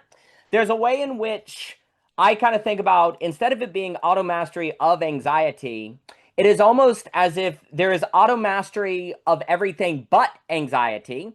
And the possibility of anxiety is what actually affords the possibility of automastery about everything else. And that anxiety actually means why there's always more automastery to be had. And it has this ever quality to it, like we've described with beauty. Because I think encounters of beauty bring anxiety, actually. That beauty and anxiety are strongly related, right? So there's something about the very potential for ever more auto-mastering is because there is never the auto-mastering away anxiety and the real, that it is always an ever-present experience. But if it wasn't, there would be limits to the horizons and possibilities of auto-mastering. The fact that there can always be a strike of beauty means there's always work to be done. And yet that work then, because of that, can actually be a grace, geopathic, intrinsic motivation. But there's always work to be done, which in one way can be an anxious feeling. It's like, oh my gosh, there's always going to be something to do. How terrible. But then in another way, in a kind of beauty heaven sense, there's always something to do. How wonderful. Isn't it funny to think there's always something to do? How terrible. And there's always something to do. How wonderful. It depends on the orientation. Both can be there's always something to do is the anxiety per se that can never be done away with. That because it can never be done away with, there's always further auto-mastery that is possible. But that is only afforded to those who are not overwhelmed in a negative sense by the realization that there's always something to do, per se. More could be said, but I'll give it to Mr. Jockin, Christian, and Javier. Mr. Jockin, please. Good to see everybody. Yeah, I think, I really, really like what Dimitri brought up. A lot what Dimitri said. And is Luber here? Yeah, good. Luber's still here. because it reminded me of some of our discussions and how you brought about wish and choice. I'm reminded we had a discussion about daydreaming and dreaming many, many months ago. I'm reminded of that. And I think it kind of connects all together where I missed the beginning part of the conversation, but the main idea here of like thinking what Dimitri, I really like what Dimitri said was the kind of slap in the face of the generic basic philosophy question of, are we living in a simulation? No, you're in the simulation yourself, like in your mind. That's a simulation. You don't need this external, like this operation to externalize it. Like, oh, we're in a computer, bro. You're not realizing, oh no, actually our thought, we're doing it ourselves. Like I think it's, and at least I think a comment from the group earlier about pain is that sometimes you get these, and actually that kind of stupefaction of pain, where you actually start this not believing reality. What ends up usually happening, the narrative and the structure and the phantasm models that you are operating under are being striked away. They're being absolutely obliterated. And then you're in this kind of this nakedness of experience. And you're like, I don't want this. I want out. We are so reliant. And that's actually why this question, we're already in the virtual. Because guess what? We're interacting with reality using virtual interfaces all the time, cool concepts. The great mistake, everyone thinks we have direct access to reality. We don't. We need models. And that's the point. Like the example of your body's operating by patterns prior to your intention. Gee whiz, that makes it very clear that those patterns are operating prior to you. Now, here's the catch. So obviously, you can spiral out into a complete, we're screwed, we're done, it's over. But it's kind of always like that meme, the yin yang, where it's like, it's so over and we're so back. Because I'm going to have to say the next point, which connects with this idea of wish and choice and dreams. Because, so what Javier was hinting at with this, right, is that we can wish for the impossible. We cannot choose the impossible. But yet, in flight, human flight was the paradigm example of an impossibility wish. It was a fantasy of thought. Of civilization, of humanity to fly for centuries, millennium, from what we have written records of. Yet we did do it. An impossibility became a reality. What happened? And that's what I want to bring up is that, and then usually the way this goes and how you brought it up, and I think we usually do it with children too, is anyone who makes a comment that we're living in a simulation, there's no real reality. What do we use? We use action to prove it. And usually a physical force proven by strike, things like that. But a more subtle approach is the comment of enacted knowledge, techne. That the very fact that we can have enacted knowledge that has real reality by changing activity, that's not a fantasy. That's not a simulation. That's really the case. So that's kind of my initial point of view about how to respond to this. Is that the very fact, and that's the thing too. Knowledge is Knowledge is not the fact that knowledge can be repeated by multiple people at different times, at different places. So it's not necessarily the passive witnessing.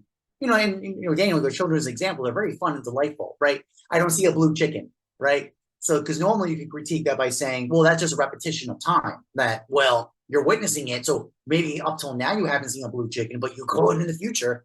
But that's not the same as saying we can enact an activity and get the same repetitional result every single time. There is a difference of positionality about that. It's a little stronger. People can still make that charge, but then when the fact of, well, if I have this propositional knowledge, we have this mode of knowledge that has an enactment. I also say that because not just in terms of learning how to do flight, because what that required was, it didn't require an activity of fantasy in the sense of, I'm saying this because the word for abstraction in Greek used by Aristotle is its source is fantasy. Like it's a removal, it's a stripping away. It's how you actually get the idea of geometric forms. Geometric forms are abstracted from physical entities, right? Via nous, we abstract out and come to see the form by a geometric shape. We did a similar thing with flight. That's how we were able to do it, because we could not by mimetic repetition make flight happen for humans. We tried it. The flapping wings planes, we tried it. It didn't work because we tried to do a reproduction of observation. That wasn't the case. We had to abstract out, divide, and then realize propulsion and lift had to be separated. So different organs, instruments had to be used. The same organ couldn't do the flight and the lift and the propulsion at the same time, like nature does. We had to separate them. And that activity of separation allowed for this new activity to reveal itself. And thus this thing that was an impossible wish became an activity of choice. Basically, we could logic, so we can use rationality and act on and think through. So I'm just connecting this from our discussions we had from that idea about dreams in the past. I think that's just really interesting because it just realizes that's exactly that same activity of fantasy and illusion and simulation can basically be a trap. We can use that same operation to enact in the world and produce new realities. So thus it's not repetition, something new shows up. That's my next step. So that it's not just an enactment that repeats, it's a new enactment, a giganomai, and basically new coming to be that wasn't there before. My last note related to this, and that's the thing, and then so thus that's a kind of revealing newness that shows up. So there's the kind of that quality. Then there's the pain revelation that the patterns that you're relying on will break away, and you get revealed. The opening that reveals itself. That's aletheia opening. Kind of revealing opening of truth, kind of revealing to you was actually there. But we always forget. And that's what I was going to say. The auto mastery part is a kind of remembrance. We always are constantly forgetting. Memory is so key here. But yet, ironically, when you get a certain level of mastery, you actually have recollectional. The idea of Aristotle says about essence as what it was to be. I always get obsessed with that. Johannes goes crazy about that from Halcyon Gil. I think it's correct to really push on that point, because that translation of essence as what it was to be, which is in memory, it's only really possible with an auto mastery positionality, dispositional state of recollection, an anamnesis of what was the case, and then drawing out the essence from that. And I also say that related to also this nature of anxiety is actually about it's a kind of borrow this concept I developed with Javier and Michelle, right? The geopitic versus the algorithmic. It connects to the concept of kinesis and ageia. Activity for Aristotle has motion. Activity has the two terms for Greek for that. Kinetic comes from kinesis. It's an anxiety. It's a from here to there kind of. It just goes through. You conclude it, then you have to do it again, and it's kind of exhaustion quality to it. And ageia is the activity that is in the presence of, and you're in rest. It's a little hard to express that, but the point of when you're in activity of mastery, you're not exhausted by it. You're actually almost in a relieving kind of remembrance when you're in activity of mastery. And knowledge gives, and that's, this is my Platonic hand showing, right? But knowledge is beautiful in this way, because knowledge in this way I'm talking about gives you access to something that's not you, because knowledge is not of you. It's something that you get access to by a certain dispositional state and memory. My last note, actually, and I just say this because as a throwaway comment, I'm going to throw in the group. Plato's use of ignorance, its source is the privation of nous. So I just want to give that note that your activity of nous is the loss of nous is basically ignorance for Aristotle, as for Plato, and Aristotle too. I mean, he uses the same term. That's all I got right now. So I'm going to stop there. No, fantastic. I think what you're saying, there's something about ignorance that creates that self-enclosure. You're trapped, hell is locked in the insides, and there's this enclosure structure that occurs. And also this happens with self-deception that doesn't destroy the guitar. Like if you don't destroy the last object, you're still in the structure that is enclosing you. And even if you get to the point, if you don't destroy the guitar, the whole thing's just going to build back up. That's keeping you out from nous. Because you have to kind of go, like Dante has to go through hell, has to have all idolatry shattered to actually remember, because the Divine Comedy is a poem about memory.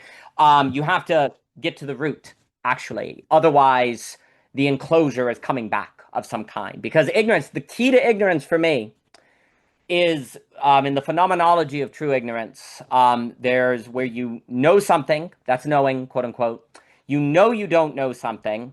Most people think that's ignorance, knowing you don't know something. No, that's just not knowing it. Ignorance is when you don't know you don't know.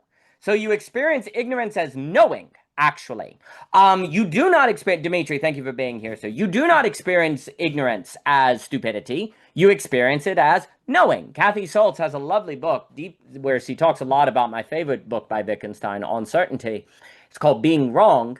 And she has a lovely TED Talk too. It's it's an old TED Talk, but she starts it by asking the question, what does it feel like to be wrong? And everyone says bad, uncomfortable, horrible. And she's like, it feels like being right. Because when you're wrong, you don't know you're wrong. That's the problem. What does it feel like to know you're wrong is very different from what it feels like to not know you're wrong. That's what we conflate together. And the real nefarious quality of ignorance, when it's true ignorance, is that you're not ignorant. And that's why it has this self-enclosure. So you're not missing noose. What are you talking about? There's no noose. What are you talking about? So that's why philosophy and memory to me are absolutely so freaking connected, because philosophy is in the business of stopping enclosures.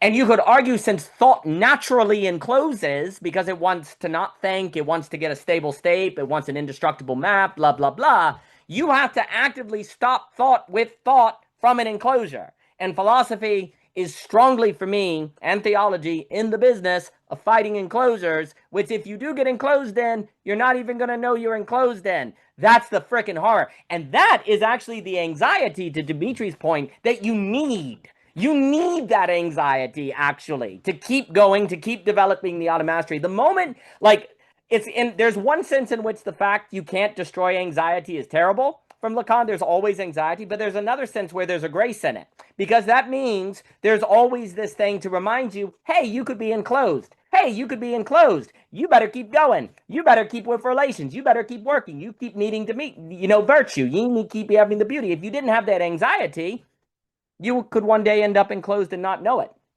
But if you know that about anxiety, and that it's for your sake, not for an existential terror where you want to jump off a bridge or something, but it's as a grace so that you always do the work of the geopathic or the beautiful, well, then this reality of anxiety is not a terrible thing, but it can be seen as a grace to actually always keep you aware of the problem of thought itself.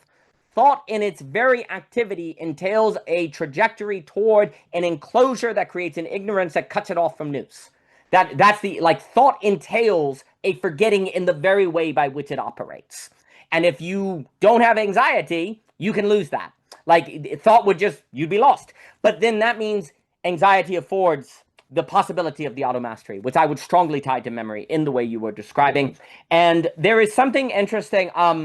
There's a lot more to say, but I'll give it to Christian and Javier. There is something very interesting, as just a quick note, where there's something, what is the good life?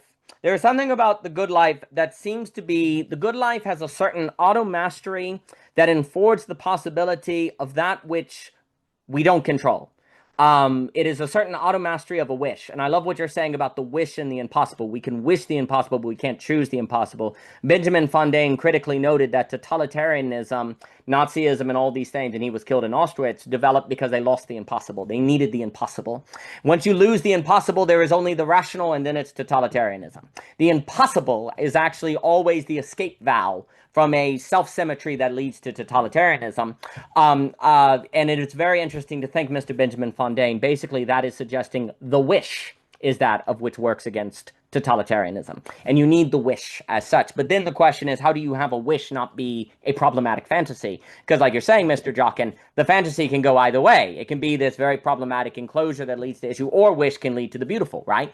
There is it all has to be trained, right? Perhaps wish is fantasy with virtue toward the beautiful, right?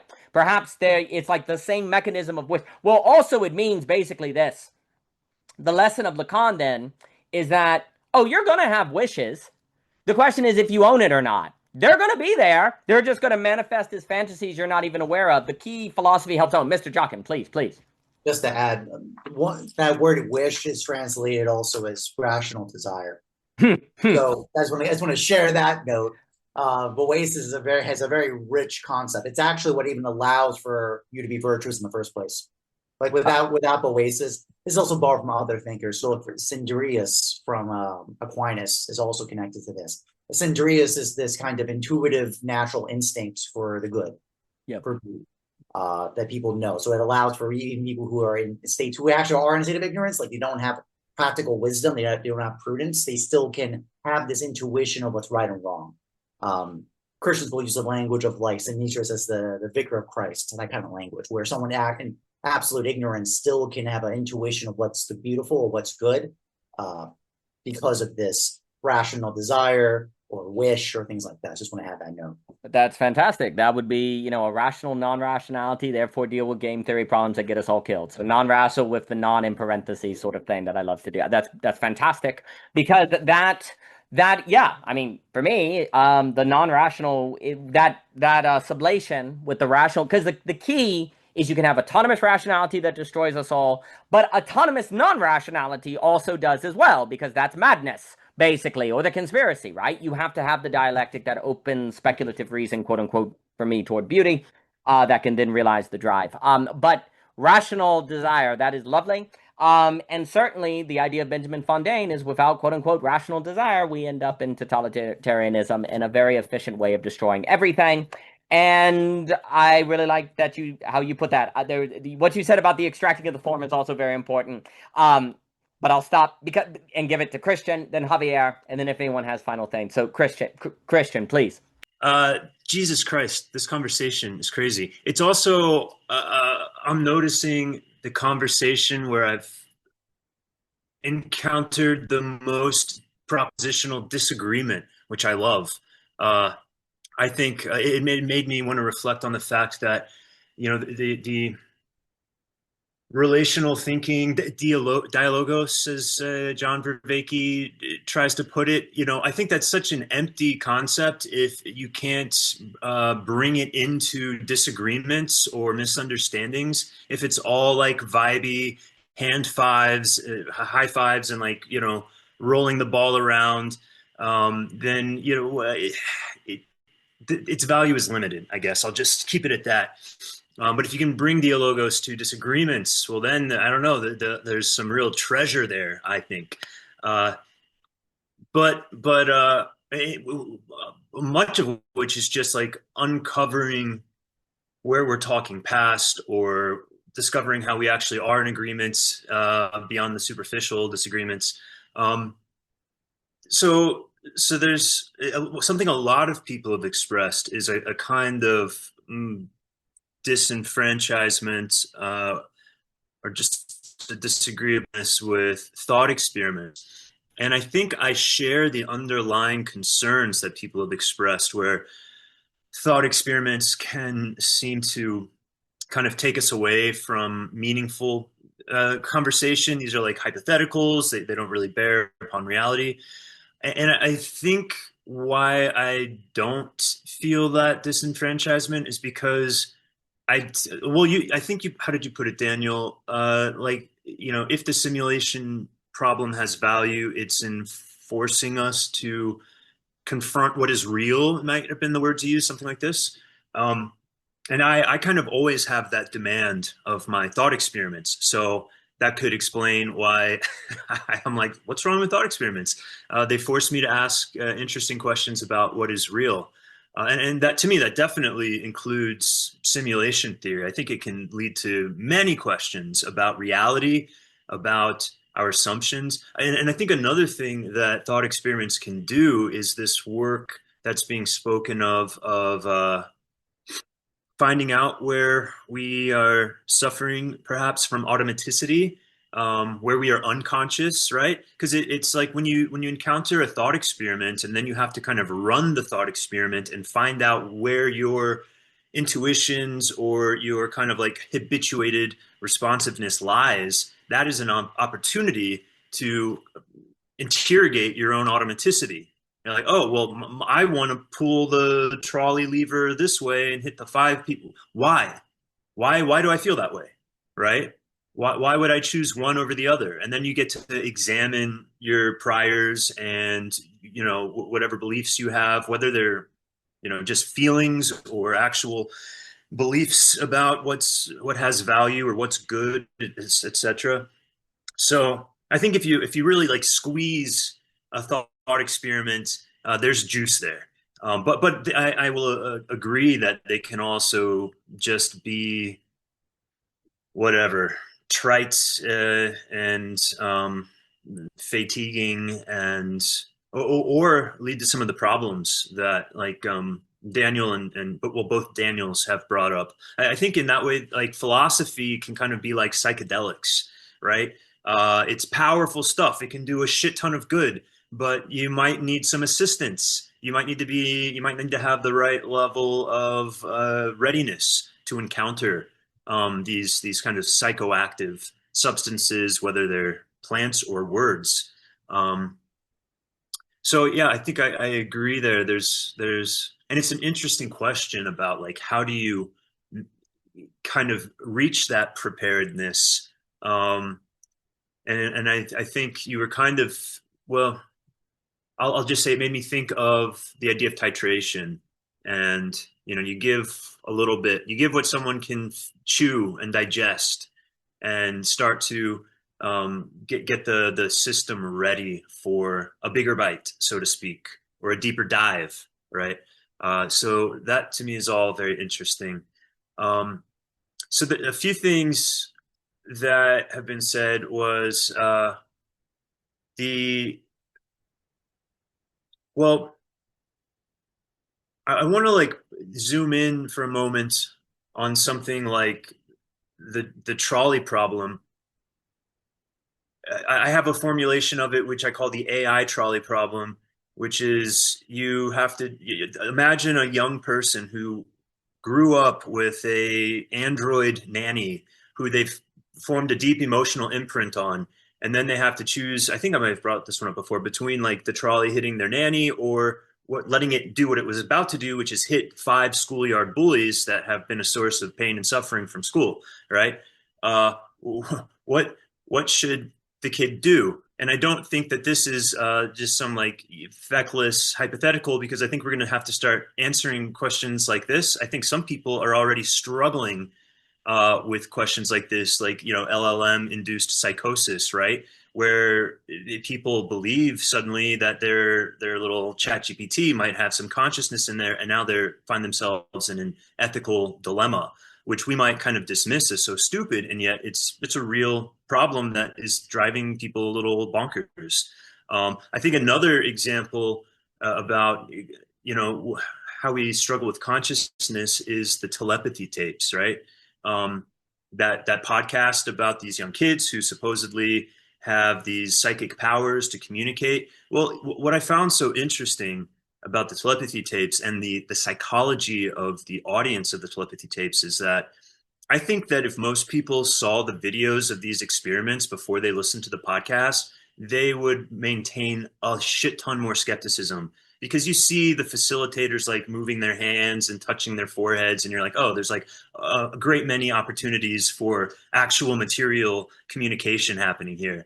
But the podcast never mentions those details of the experiments, and it frankly tries its best to drum up a kind of emotional empathy for these supposed intelligences that are existing in these kids' skulls.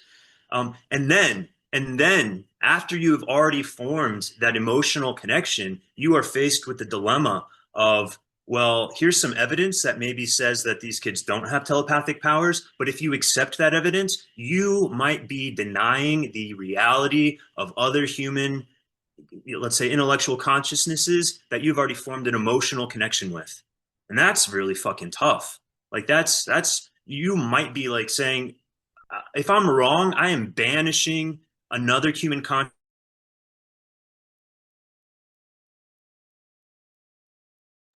No, Christian. No, we gotta hear about the telepathy papes. Oh no! They banned him. Literally, when he said banded, he was banded by Zoom. They cut him out. Oh my gosh, he does look like Luffy, Jock, and you're correct. He's got stretchy arms. I was gonna say, there he is. There you are. There. I was gonna say they cut you out right when you say, please, Christian. Sorry, well, I think I know where I cut out, but you get the idea. It's like, the stakes are very high at that point. Once you impute consciousness onto something, someone, whatever, a certain kind of consciousness. So I think these questions of like, how do we relate? How do we develop our intuitions about how much value we place on potential consciousness, whatever? These are important things that can go as far as determining deep, important political philosophies and the general fate of humanity. I mean, it can inform the potential rise of new cults and religions, right? Once you introduce the idea of some type of AI super consciousness, that can be incredibly capturing of people's feelings and thoughts, right?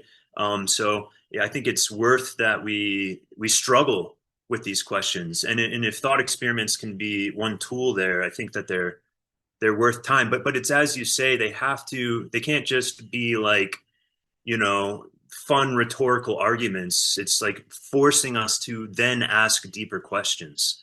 Then a couple other things. The line between simulation and reality, like not being okay. Well, so when we talk about simulation theories, it's I think it kind of depends on how you want to hold the inquiry.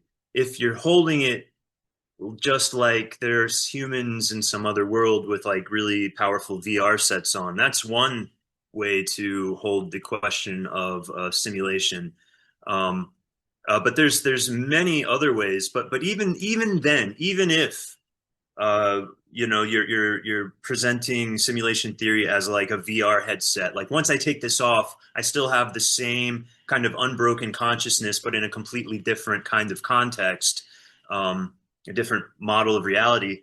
It still demands questions of us about the nature of consciousness and ethics and value, right? I mean, you can have the simulation theory where if you die in the simulation, you just wake up in the real world. You can have the simulation theory where if you die in the simulation, you die in the real world, right? Or where you remain traumatized by your experiences from the simulation in the real world, right? So I don't necessarily think that ethical questions simply evaporate if we were to like hypothetically take on the perspective that this was even just like a really gross digital simulation of some kind. But again, it's like you have to squeeze these things, these thought experiments to find the juice sometimes, rather than just like, look at them from one very specific angle. What else did I have here? Man, okay, I'll leave here. I had like a million notes, but this idea of philosophy and is in the business of fighting enclosures. This is like almost the last thing you said, Daniel, and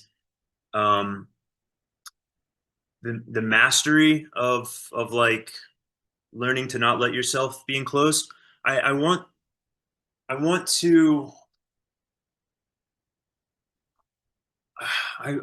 to say something like, well, I read something recently that, I hadn't read before. Actually, it made me want to just go ahead and read everything from Plato, which would maybe relieve me of my idiot philosopher status if I start actually reading all the shit that people read. But it was Socrates saying that wonder is the beginning of wisdom. And I think this is a really important concept. And I would want to argue that wonder is not defined by anxiousness nor excitement. I would want to put it more like curiosity is kind of an anxious excitement thing, which can do the work of getting us out of enclosures. Whereas I feel like wonder is more of like a peacefulness in the face of uncertainty, where you are stabilized by a kind of sense of the intrinsic good, and appreciation for what is, that allows you to transcend the fear of what might be, right? So essentially, like which includes, by the way, the idea that we might be stuck in an enclosure, like to be kind of unanxious in the face of the possibility that we're stuck in an enclosure in our thinking. Because as Thomas said, in some sense, we always are stuck in an enclosure, right? Like we're using words and language to communicate. That is an enclosure of reality. That is not reality itself. So there's always, by almost definition, the reality that we are in an enclosure. We don't know what we don't know. And I think the way to really sit from a place of wonder so that you can always be in a position to birth wisdom is to be at peace with the enclosure, so to speak. Is to say like, yeah, I know that I don't know anything, but that's okay because I have like, you could call it faith or trust or a felt sense of the deeper goodness that kind of pervades everything. When I went to do some like healing work down in Costa Rica, this lady there who was a facilitator, God bless her. As I was getting ready to leave after a week and we were just saying our goodbyes, I'm about to get in the taxi. I gave her a hug. I said, thank you. And she looked at me and she just said, it's all good. And it's been bouncing in my head for, what's it been, 6 or 7 years. This proposition of like, can I accept this too as being all good, right? It sounds so fucking trite, but it's actually maybe one of the deepest things that you can try to contend with is the idea that actually at the end of the fucking day, it's all good, right? Even the struggle, even the suffering, the righteous fighting for what you believe, for the outcome that you desire, right? The death and lack and injustice that you are striving against, it's not like a kind of placating attitude. It's no, like in all situations where even there's like a relative bad that I disagree with and seek to change, or find myself unable to change and have to admit defeat, can I still find that some deeper sense, a goodness that allows me to have a sense of wonder, which then allows me to have wisdom, which incidentally will help me better achieve my aims, or if nothing else, at least increase my sense of well-being. Anyway, I don't even know how I got from simulation theory all the way there, but that's how these conversations work. Magnificent. Absolutely magnificent. Well, actually, on what you were just saying, it's all good. This, I think, is one of the great, what we were saying about in the past, like, why does God let bad things happen? That is the theological question is like, if God is good, how bad things happen, which would force us to say it's all good, but how? Like, it doesn't seem like it makes sense. For me, a risk of the simulation theory is instead of having to face this great challenge of how can we genuinely learn to say it's all good, instead you say it's all simulation. Which, if you think it to its end, might get you to where you say it's all good. I completely agree at the point you're making. Like, if we actually thought a thought experiment to its end, it can actually be very useful to frame what we need to think. My personal experience is, unfortunately, thought experiments are rarely used that way, especially in philosophy classrooms. What they're usually done is used to get everyone kind of, I don't know, people take sides, we have a debate, and ooh, wasn't that neat? It turns philosophy into kind of a trinket cute thing. For me, I will also say my resistance to thought experiment is, for me, thought experiments are a low resolution of literature. I think philosophy absolutely needs literature, but literature starts with a thought idea or experiment or situation and thinks it through. So literature is a thought experiment that does exactly what you're saying. When I use the word thought experiment, in my head, I have a distinction between literature and thought experiment. And when I say thought experiment, I'm seeing it as people tend to use to just create, oh, isn't this neat? We don't know the answer. Hypothetical situation. We're done with that. Absolutely. Many of my stories come from in a sense, a situation that is philosophically pregnant, and you literally write the story because I don't know how to think the thing other than having the situation unfold, and that actually helps frame the most important thing in the full thinking out the thought experiment. So I think literature, basically, hey, I think philosophy without literature has been in huge trouble, actually, because it hasn't had these thought experiments per se that have blossomed into the thing that will help frame, and literature connects philosophy with real life, because then you see how we're always already philosophical. So that to me, I really think philosophy without art and literary thinking ends up in big trouble, because it can't take its own thought experiments and unfold them. It doesn't have the training, and it's not able to move toward the key thing. Yes, dialogues. That's exactly right. So certainly thought experiments that are unpacked are very different from thought experiments that are is skeleton that stays at skeleton, because then you're leaving. That's when you leave kids with these skeletons. And here's the problem: most of the kids in these philosophy classrooms don't have training in literature. They're not learning how to read, and if they go to a literary classroom, it's about theory, not creative, right? Like literary theory that's problematic. It's not about Harold. It's not about Faulkner. It's not about the writing of. And Luber was alluding to this earlier as well. So completely agree. And I think what you're getting at is very important. The other thing I was going to say is what you were saying about anxiety, wonder, where wonder has a certain ability to actually, even if you're in enclosure, hey, it's all good. That's perfectly fine. The problem is enclosure that you stick to in the encounter of the other. Like when I say the word enclosure, I'm thinking about the problem where it is unveiled you're in an enclosure, you choose the enclosure over the other. You choose the enclosure over the relation.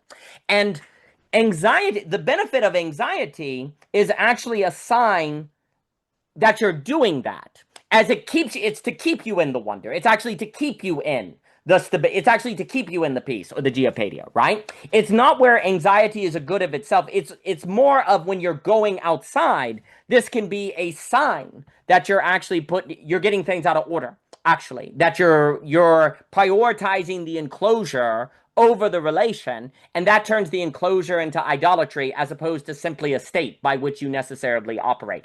It's the tension in The Map Is honestly, the book that we're doing next, called The Map Is Indestructible, is all about the idea that we all have to live with maps. We can't avoid maps. And actually, the argument we'd like to make is that maps are indestructible. They're not mere notions. They have an internal consistency where no essential contradiction can be found. Well, if that's the case, what are we even doing when we're thinking? Are we simply just reifying consistency? The issue is you have to have self-forgetfulness, where you forget the problem of maps, but you do that by simply, from a map, having a faithful presence for the encounter of otherness to see what then emerges in the relation. And then that, from basically also too, without wonder, I don't think you're going to have the strength and virtue to handle anxiety. I guess that's also like when you run into otherness in your enclosure and it is unveiled to you that you're in an indestructible map. Like the book's going to talk about how usually what has happened is people under pluralism are realizing they're in an enclosure, necessarily in a structure that can be an enclosure. And the response is to get rid of the other, or actually map proliferate with conspiracies or just create lots of enclosures to avoid facing this problem by ever having more options of enclosure, actually. But really, it's the idea of not in the inevitable. So also this, I would say under global pluralism, the probability of encountering anxiety is very high. Like it goes up, because unless you're going to be cut off from technology and global connection, you're going to run into otherness, right?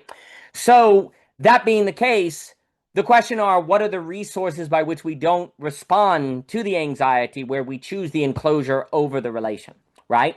And this is where things like beauty, health, Jockin has the class on health and beauty coming on, virtue, actually knowing the wonder that I would associate with the geopadia, that I would associate with beauty, that actually will help you in your memory have the strength to rightly respond to the anxiety. Because usually when you encounter anxiety due to another person, the natural response is to kill them. The natural response is to destroy them, to hate them, to get rid of them, or to run from them. That is the natural response, right? But if we do that, well, global pluralism turns into global war, and the theopolitical becomes very problematic. So we can't have that knee-jerk reaction, even though everything inside of us wants to. Well, how do we resist that of which everything inside of us wants to do? Well, we have to think about it before it happens. Well, why would you think about it before it, like, here's the other issue.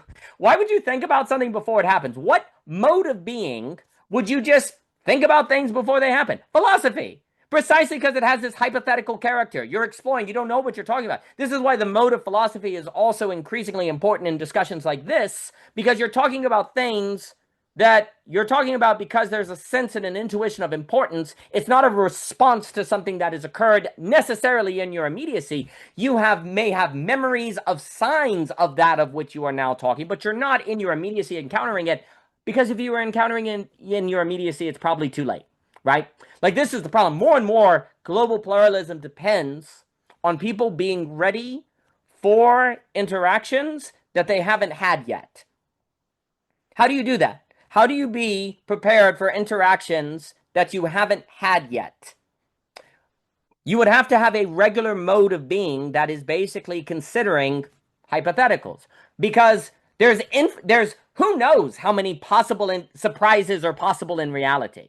Like, who knows how many possible surprise encounters can occur, right? Well, then you better regularly be considering hypotheticals and doing those things. Otherwise, the likelihood of being prepared for things you don't know you're going to encounter, which means you don't know you need to be prepared for them, and yet you need to be prepared for them, the likelihood of addressing that paradox is incredibly low without philosophy. And that's extremely dire if these are increasingly things that you get one shot at, or maybe two. And that sounds really dismal, but in an extremely complex, interconnected, globalized world where we're dealing with the highest of things, that is what we're dealing with. We're dealing with things where you may not get a second chance, which that can be quite terrifying, but that is the necessary terror that comes from dealing with divine things. Like, there's kind of supposedly supposed to be a certain reverential fear of God or beauty or, the geopadic or the most important things, right? The higher, like, relationships should kind of terrify you, because it is only in relationships where you can really be deeply hurt. Strangers are not going to deeply hurt you. It's in a committed or a relationship with friends where you can be totally effing wrecked. You can be murdered by a stranger, of course, and that can be absolutely horrible, and a stranger can ruin your life. But if we're talking about this deep existential hurt that occurs, that's found in relationships, right? Well, guess what? Many relationships are ruined because something comes up that the people had never encountered before, never thought about before, and nevertheless have to react to in the immediacy, and they do it poorly, and the best of things then inverts into the worst of things. That's what we're dealing with. And more, global pluralism is demanding that human beings and subjects interact and work with things of this high importance that, if screwed up, turn into the worst of things. Like, we were talking one night about beauty. We were talking about how beauty is so terrifying because if you screw it up or you're not virtuous, it becomes hell. Heaven becomes hell if you're not, like, it inverts. The highest angel becomes Lucifer, right? So if you're in an age where the only way to deal with global pluralism is to deal with the highest things, and you are dealing with the things that can invert into the worst of things, which means that you sure as frick better be ready for that of which you do not expect. You need to be ready for that which you don't expect regarding that, which is the most important of things, that if it inverts becomes the worst of things.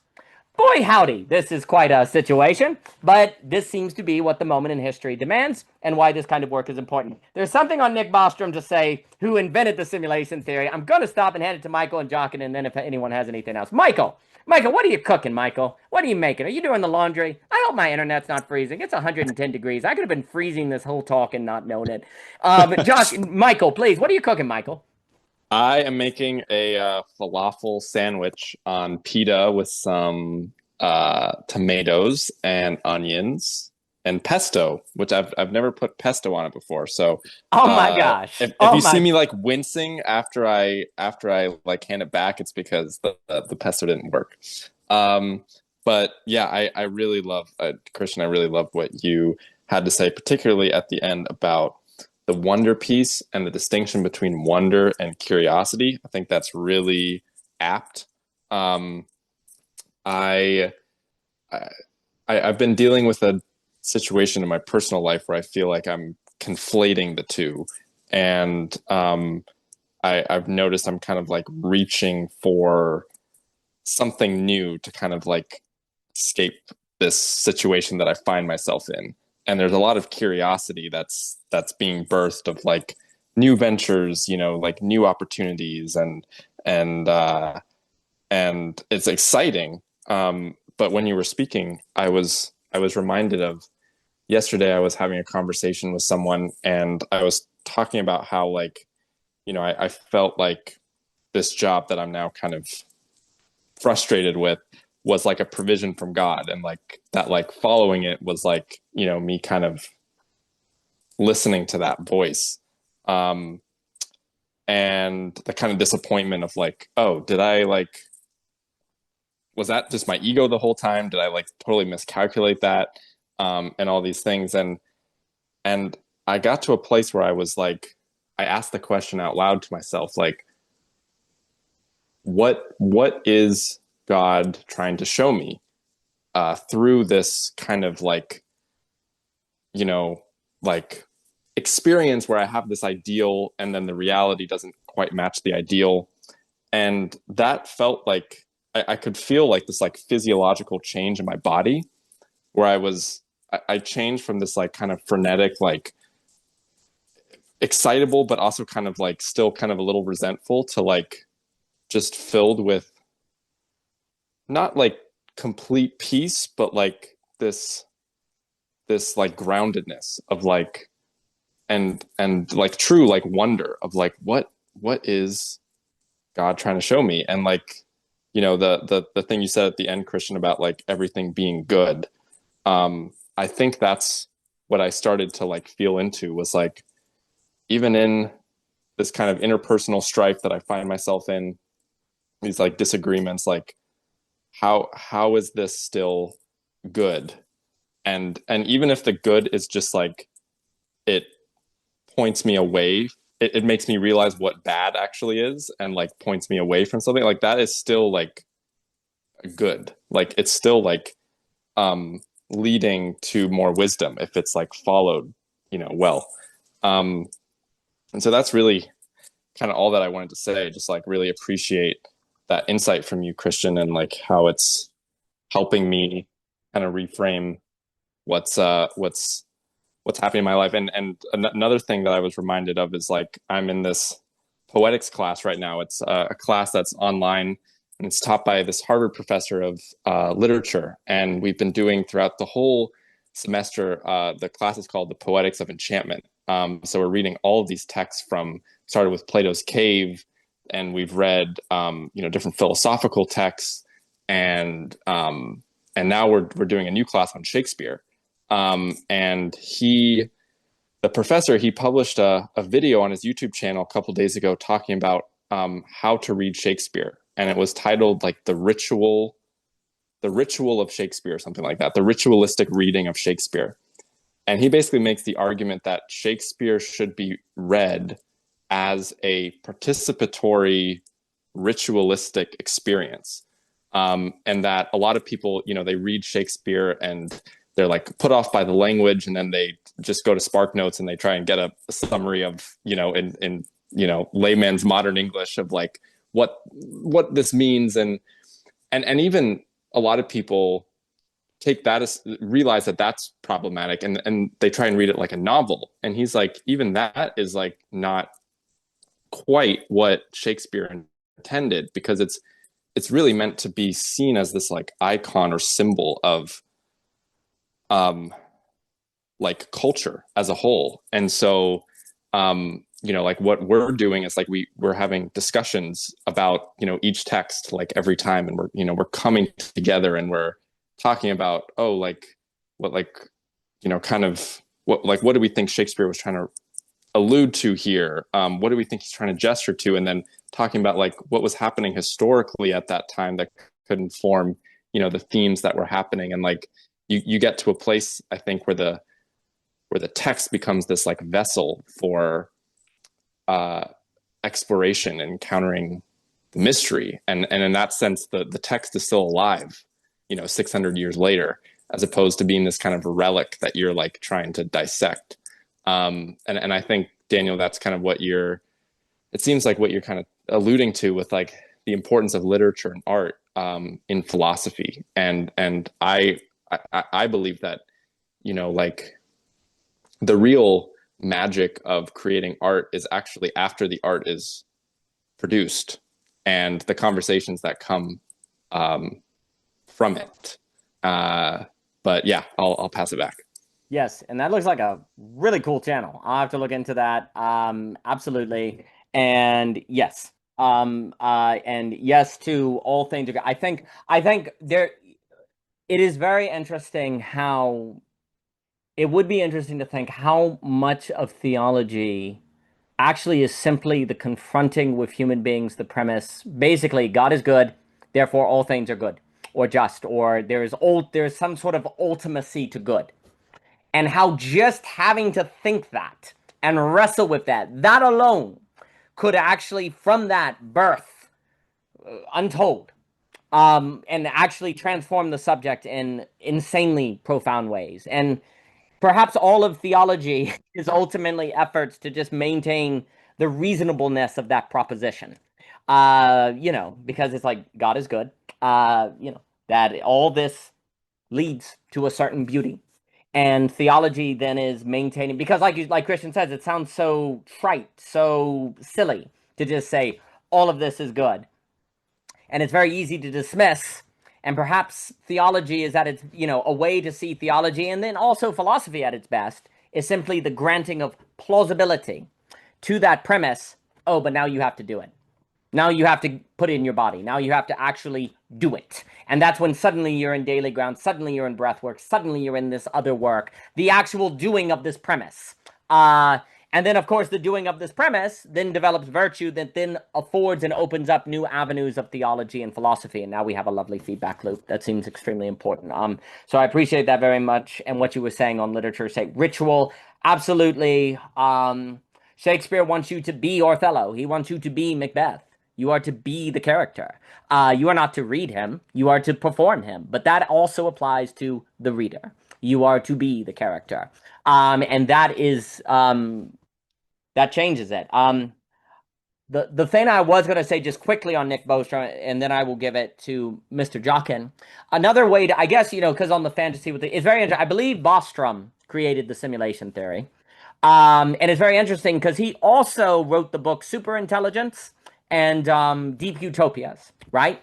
And it's very interesting how, I guess I also just wanted to know with that simulation theory, it's almost like with Bostrom, it's like, well, maybe we're all in a simulation, so then I can actually look into the truth of AI and see it's going to destroy us all. Or it gives you a kind of bravery, perhaps, then, to talk about the dangers of AI or a future in which everything is bored, right? Like, the simulation theory actually then is somehow for Bostrom maybe, removing having to worry about these other things that he's talking about.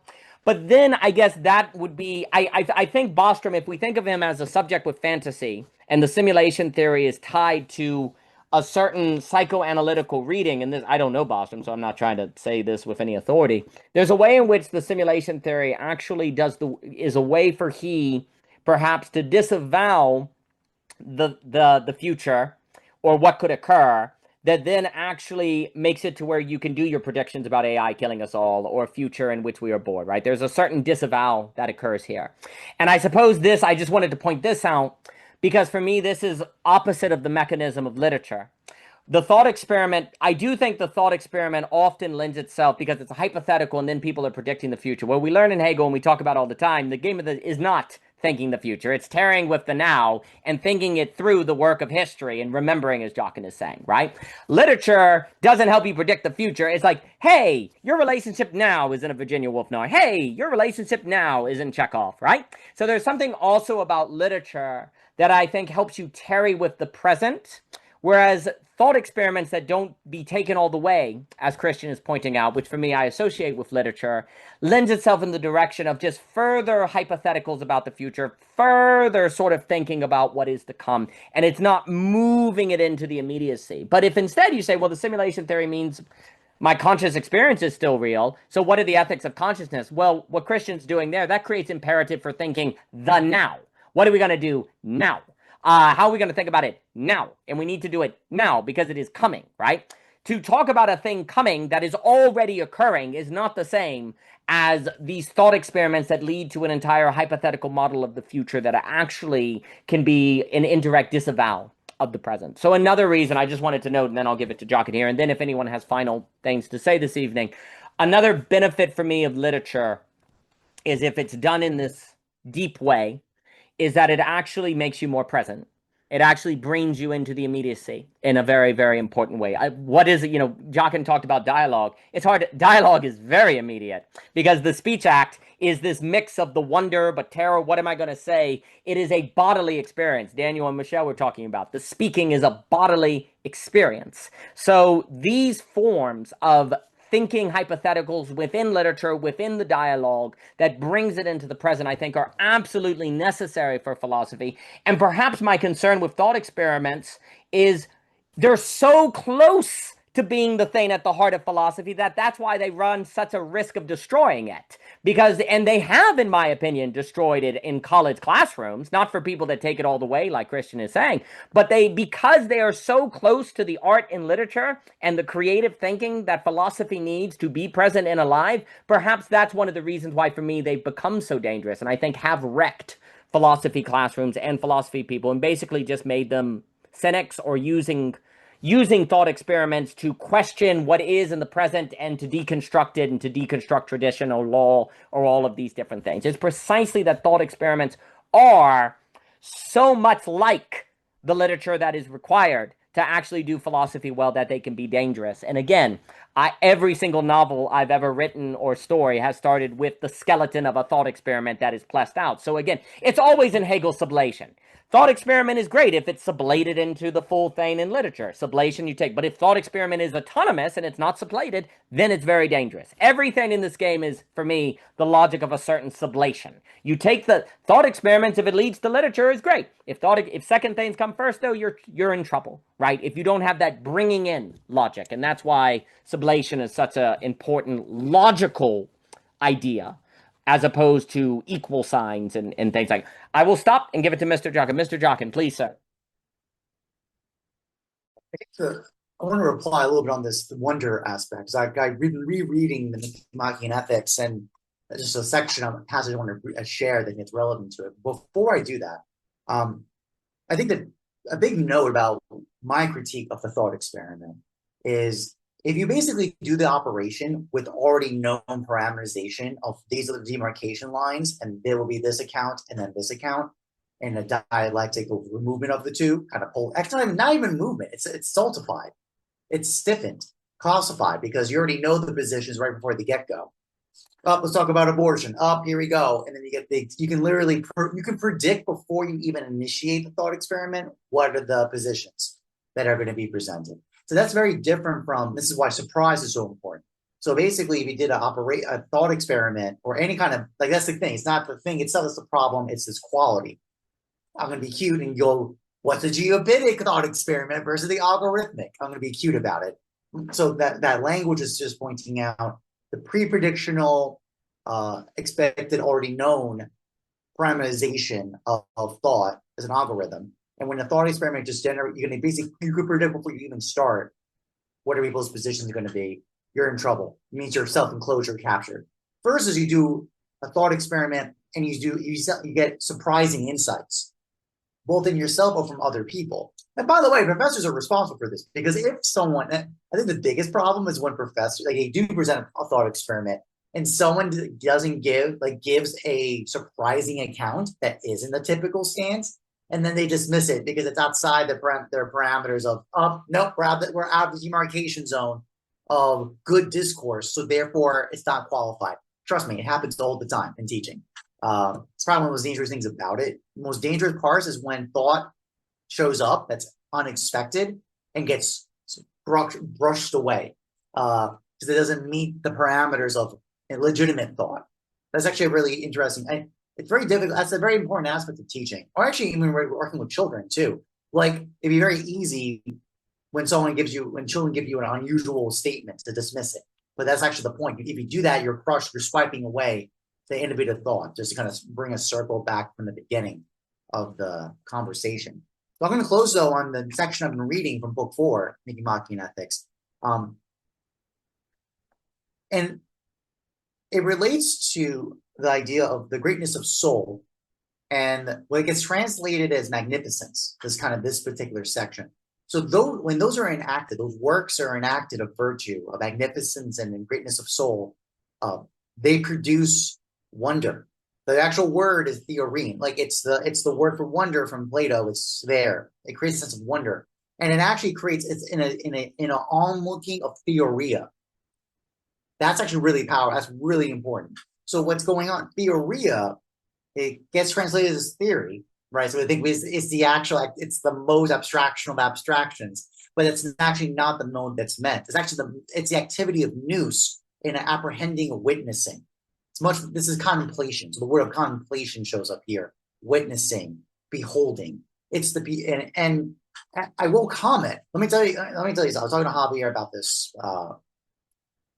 I'm actually really thankful I reread the Nicky Machine Ethics, because I made a comment that a lot of people read the ethics about a question on this is about the question being good. And you can, in some section of book 1, he does make that point. It is very clear it's about being good. That's what the purpose of ethics is about, purpose of virtue.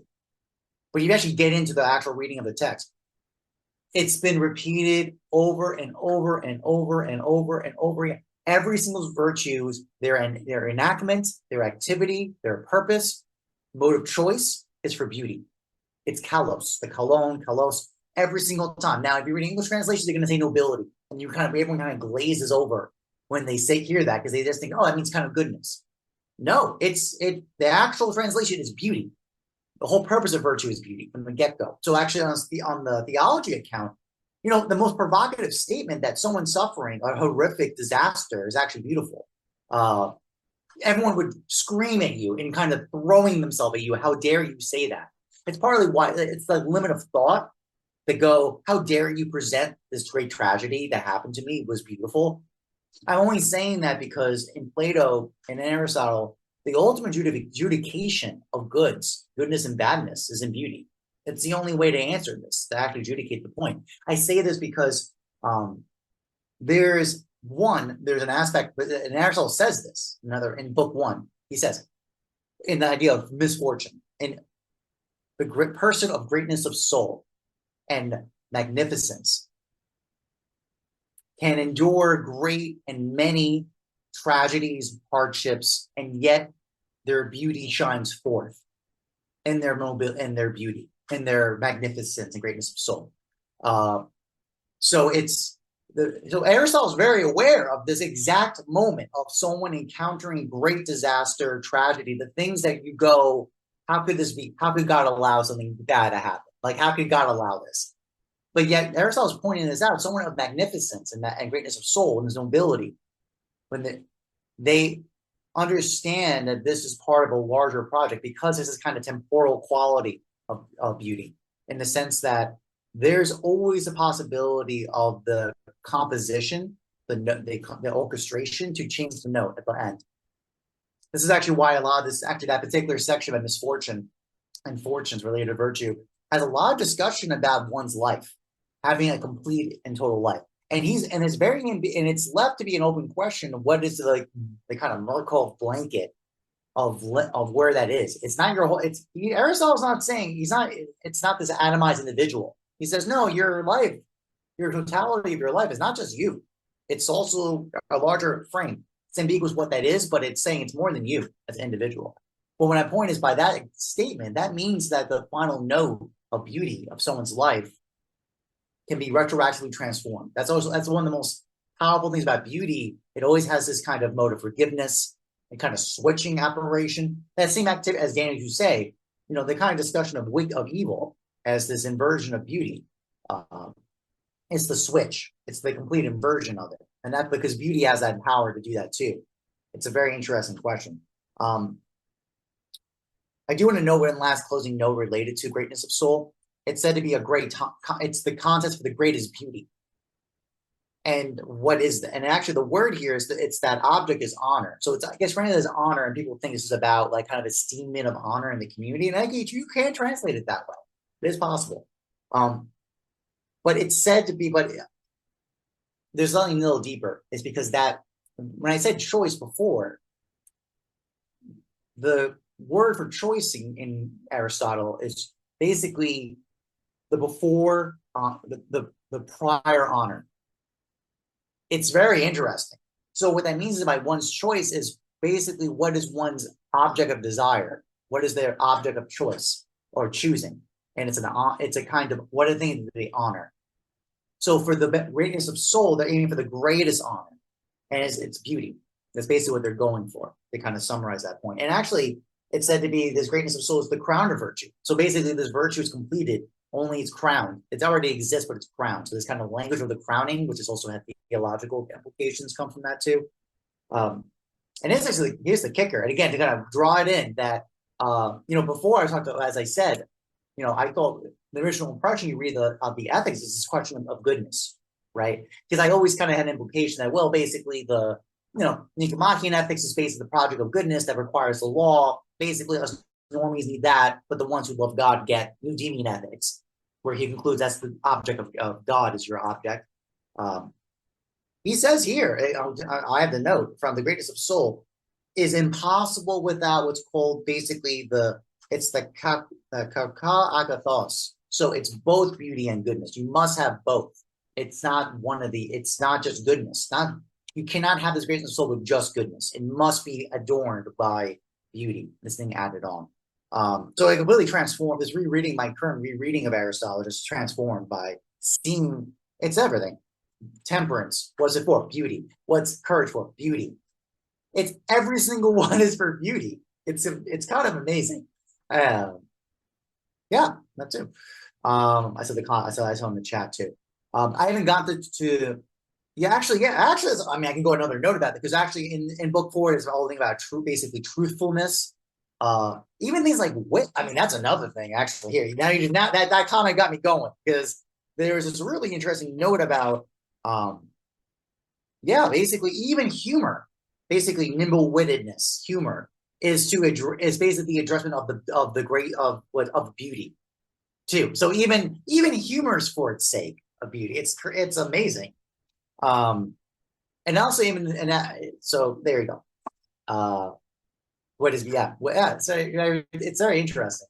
Where quick-wittedness, achio, so basically this kind of rapid apprehension has all these kind of common. It's has this whole social. I was talking with my girlfriend and me reading this book for.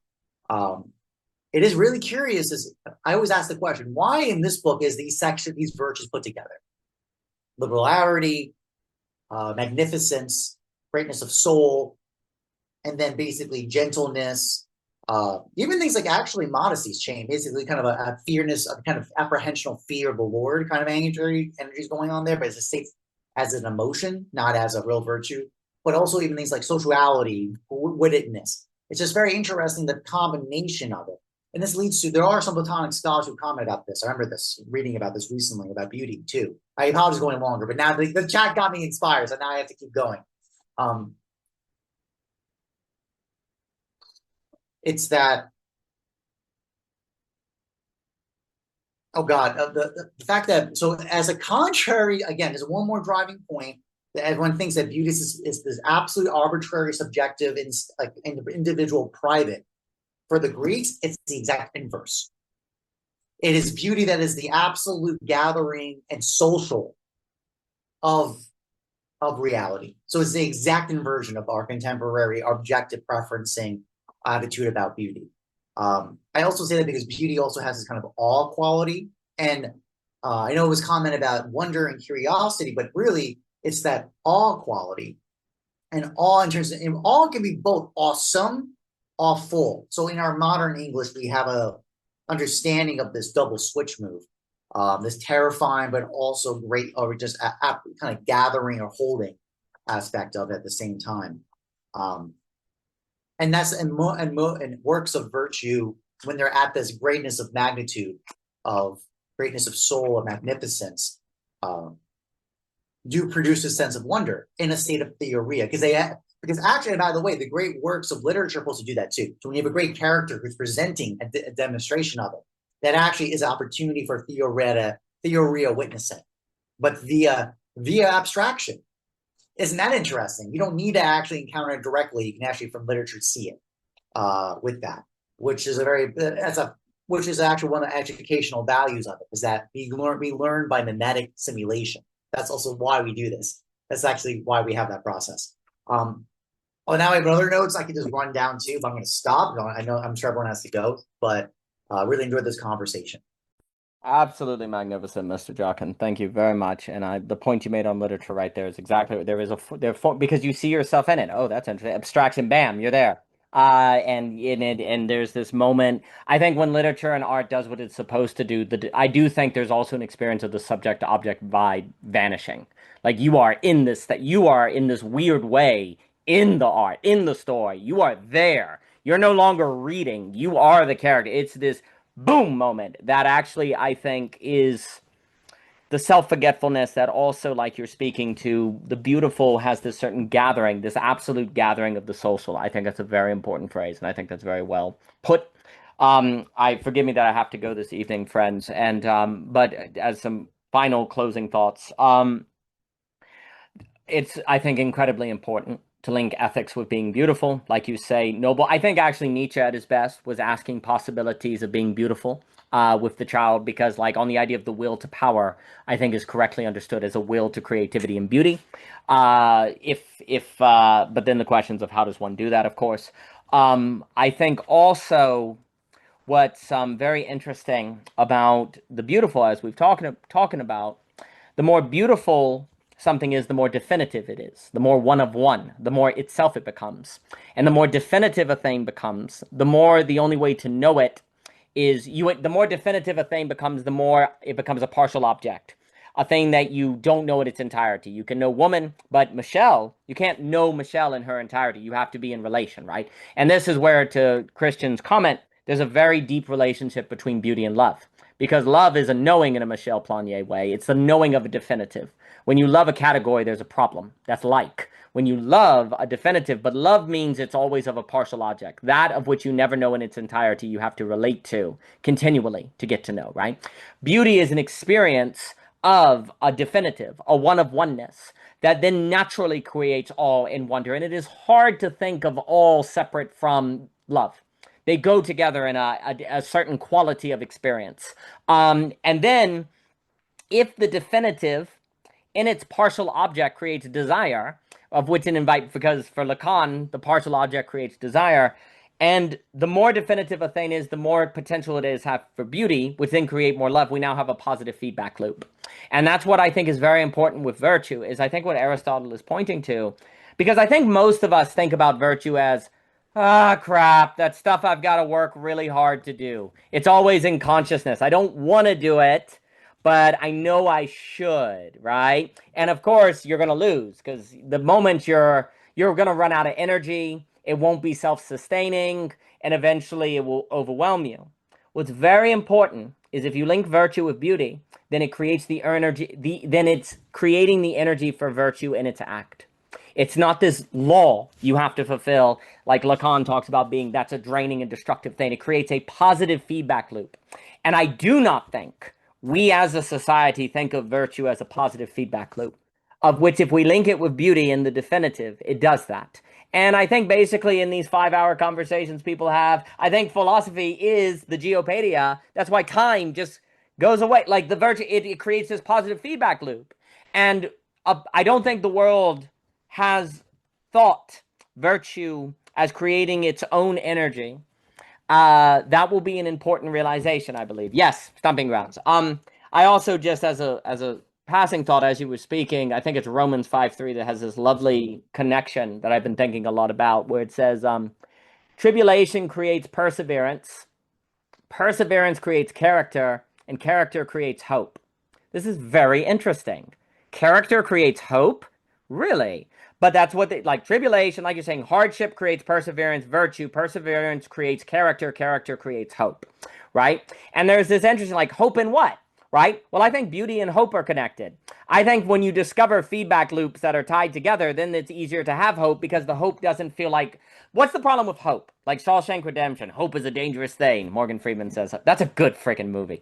But there's always this idea that hope is dangerous, actually, because couldn't it be self-delusion? Couldn't you be convincing yourself that something's going to be true that's not? How do you get a hope that is not problematic? Well, I think it's the hope that comes from experiences of beauty, because you didn't, it's not a fantasy, it's an experience. Like, it's a hope based on an experience of the geopadic, an experience of the feedback loop, right? It's one thing to have a hope that is a certain sort of avoidance. It's another thing to have an experience of the beautiful, and that becomes the basis of the possible. And that possible then creates a feedback loop of its own energy. And that might be what we're getting at when we talk about things like eternity. How can eternity make sense? Isn't that going to be boring? Isn't eternity going to be hell? Like, people talk about that. Like, if you know, imagine there is a heaven, it would be like, well, that would be hell, right? Because you'd exist forever. Well, if it has this feedback loop of the beautiful and the virtuous creating its own energy and time self-forgetfulness, no, it wouldn't at all. And basically then virtue invites a taste of the beautiful that is a glimmer and glimpse of eternity as this character of a positive feedback loop that is created when beauty and the ethical and the definitive come together to create greater attraction. And I think philosophy can help afford us that, and I think that's very important. And then, of course, the primary experience of it is this interesting witnessing.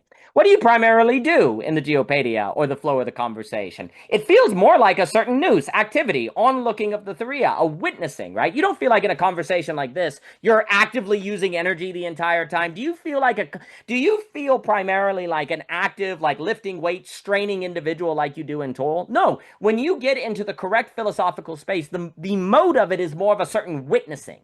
Yes, you are talking, but a lot of the things that you are saying, you didn't think about saying before you did. You find yourself in a thing more than intending a thing, but you intended to be here that created the possibility of being in the thing. And that is very interesting, because when you get into these social absolute gatherings of the beautiful that are afforded by the philosophy and the virtuous, it moves from being this kind of using a lot of energy to maintaining to something like witnessing the unfolding of a work of art. Like, great writers, when they write a novel, they feel like they're watching their characters act. Yes, they're actively writing with the pen. Yes, they're doing it, but Caddy is greater than Faulkner. The characters in the stories get a certain life of their own. So the author finds himself in an interesting mode of witnessing, not intending like an engineer. Right? I think that's exactly what happens in Geopadia or in conversations like this, or when you enter a mode where the line between activity and witnessing vanishes. It is hard to tell when you are quote unquote witnessing and when you are active. They all go together. And I think that speaks to what you were saying on the activity of nous. There is this apprehension that creates a feedback loop where you keep nousing per se, of which creates more beauty, and it goes on and on and on and on. And then I think basically that gets at the question of what is the good life. I think the good life is the one that meets the conditions of possibility for the realization of this as such. I think also this interesting question is all things good? Because it's actually, is it true that all this is good? It's a very hard pill to swallow.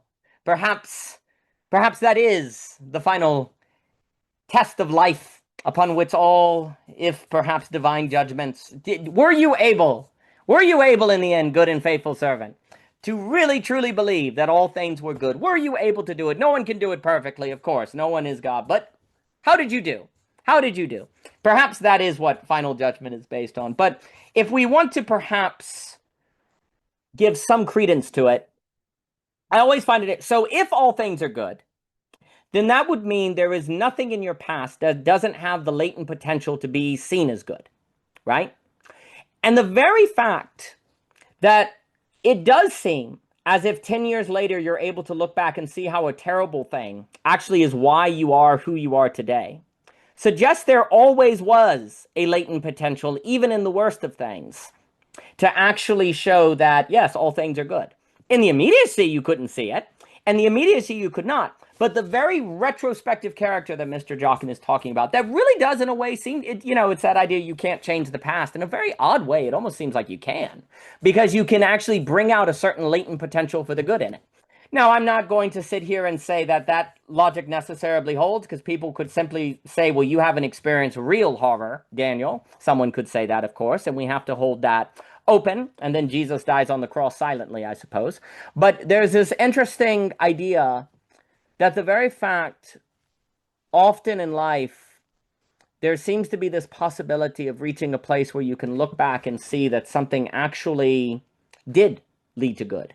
What is it? You meant it for evil, but God meant it for good, kind of thing, in Genesis. The very fact that is possible perhaps gives evidence. The very fact, I would just simply say this, for an individual to look back on their own life and ask, how many things, give me a number, what percentage of things occurred to you that you cannot imagine in any possible world being good?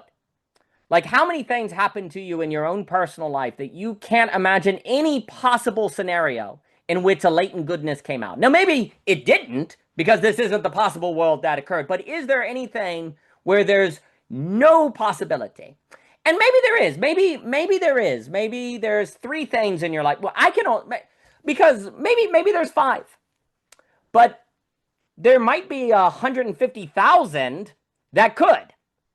And if there's 150,000 that could, in some possible world, be seen in a way where a latent good comes out, and there are 3 when you cannot imagine a possible world where it's good, the fact that you have that ratio may at least give reason to try today, when you're encountering something terrible, to be able to say, like your teacher told you, Christian, all things are good.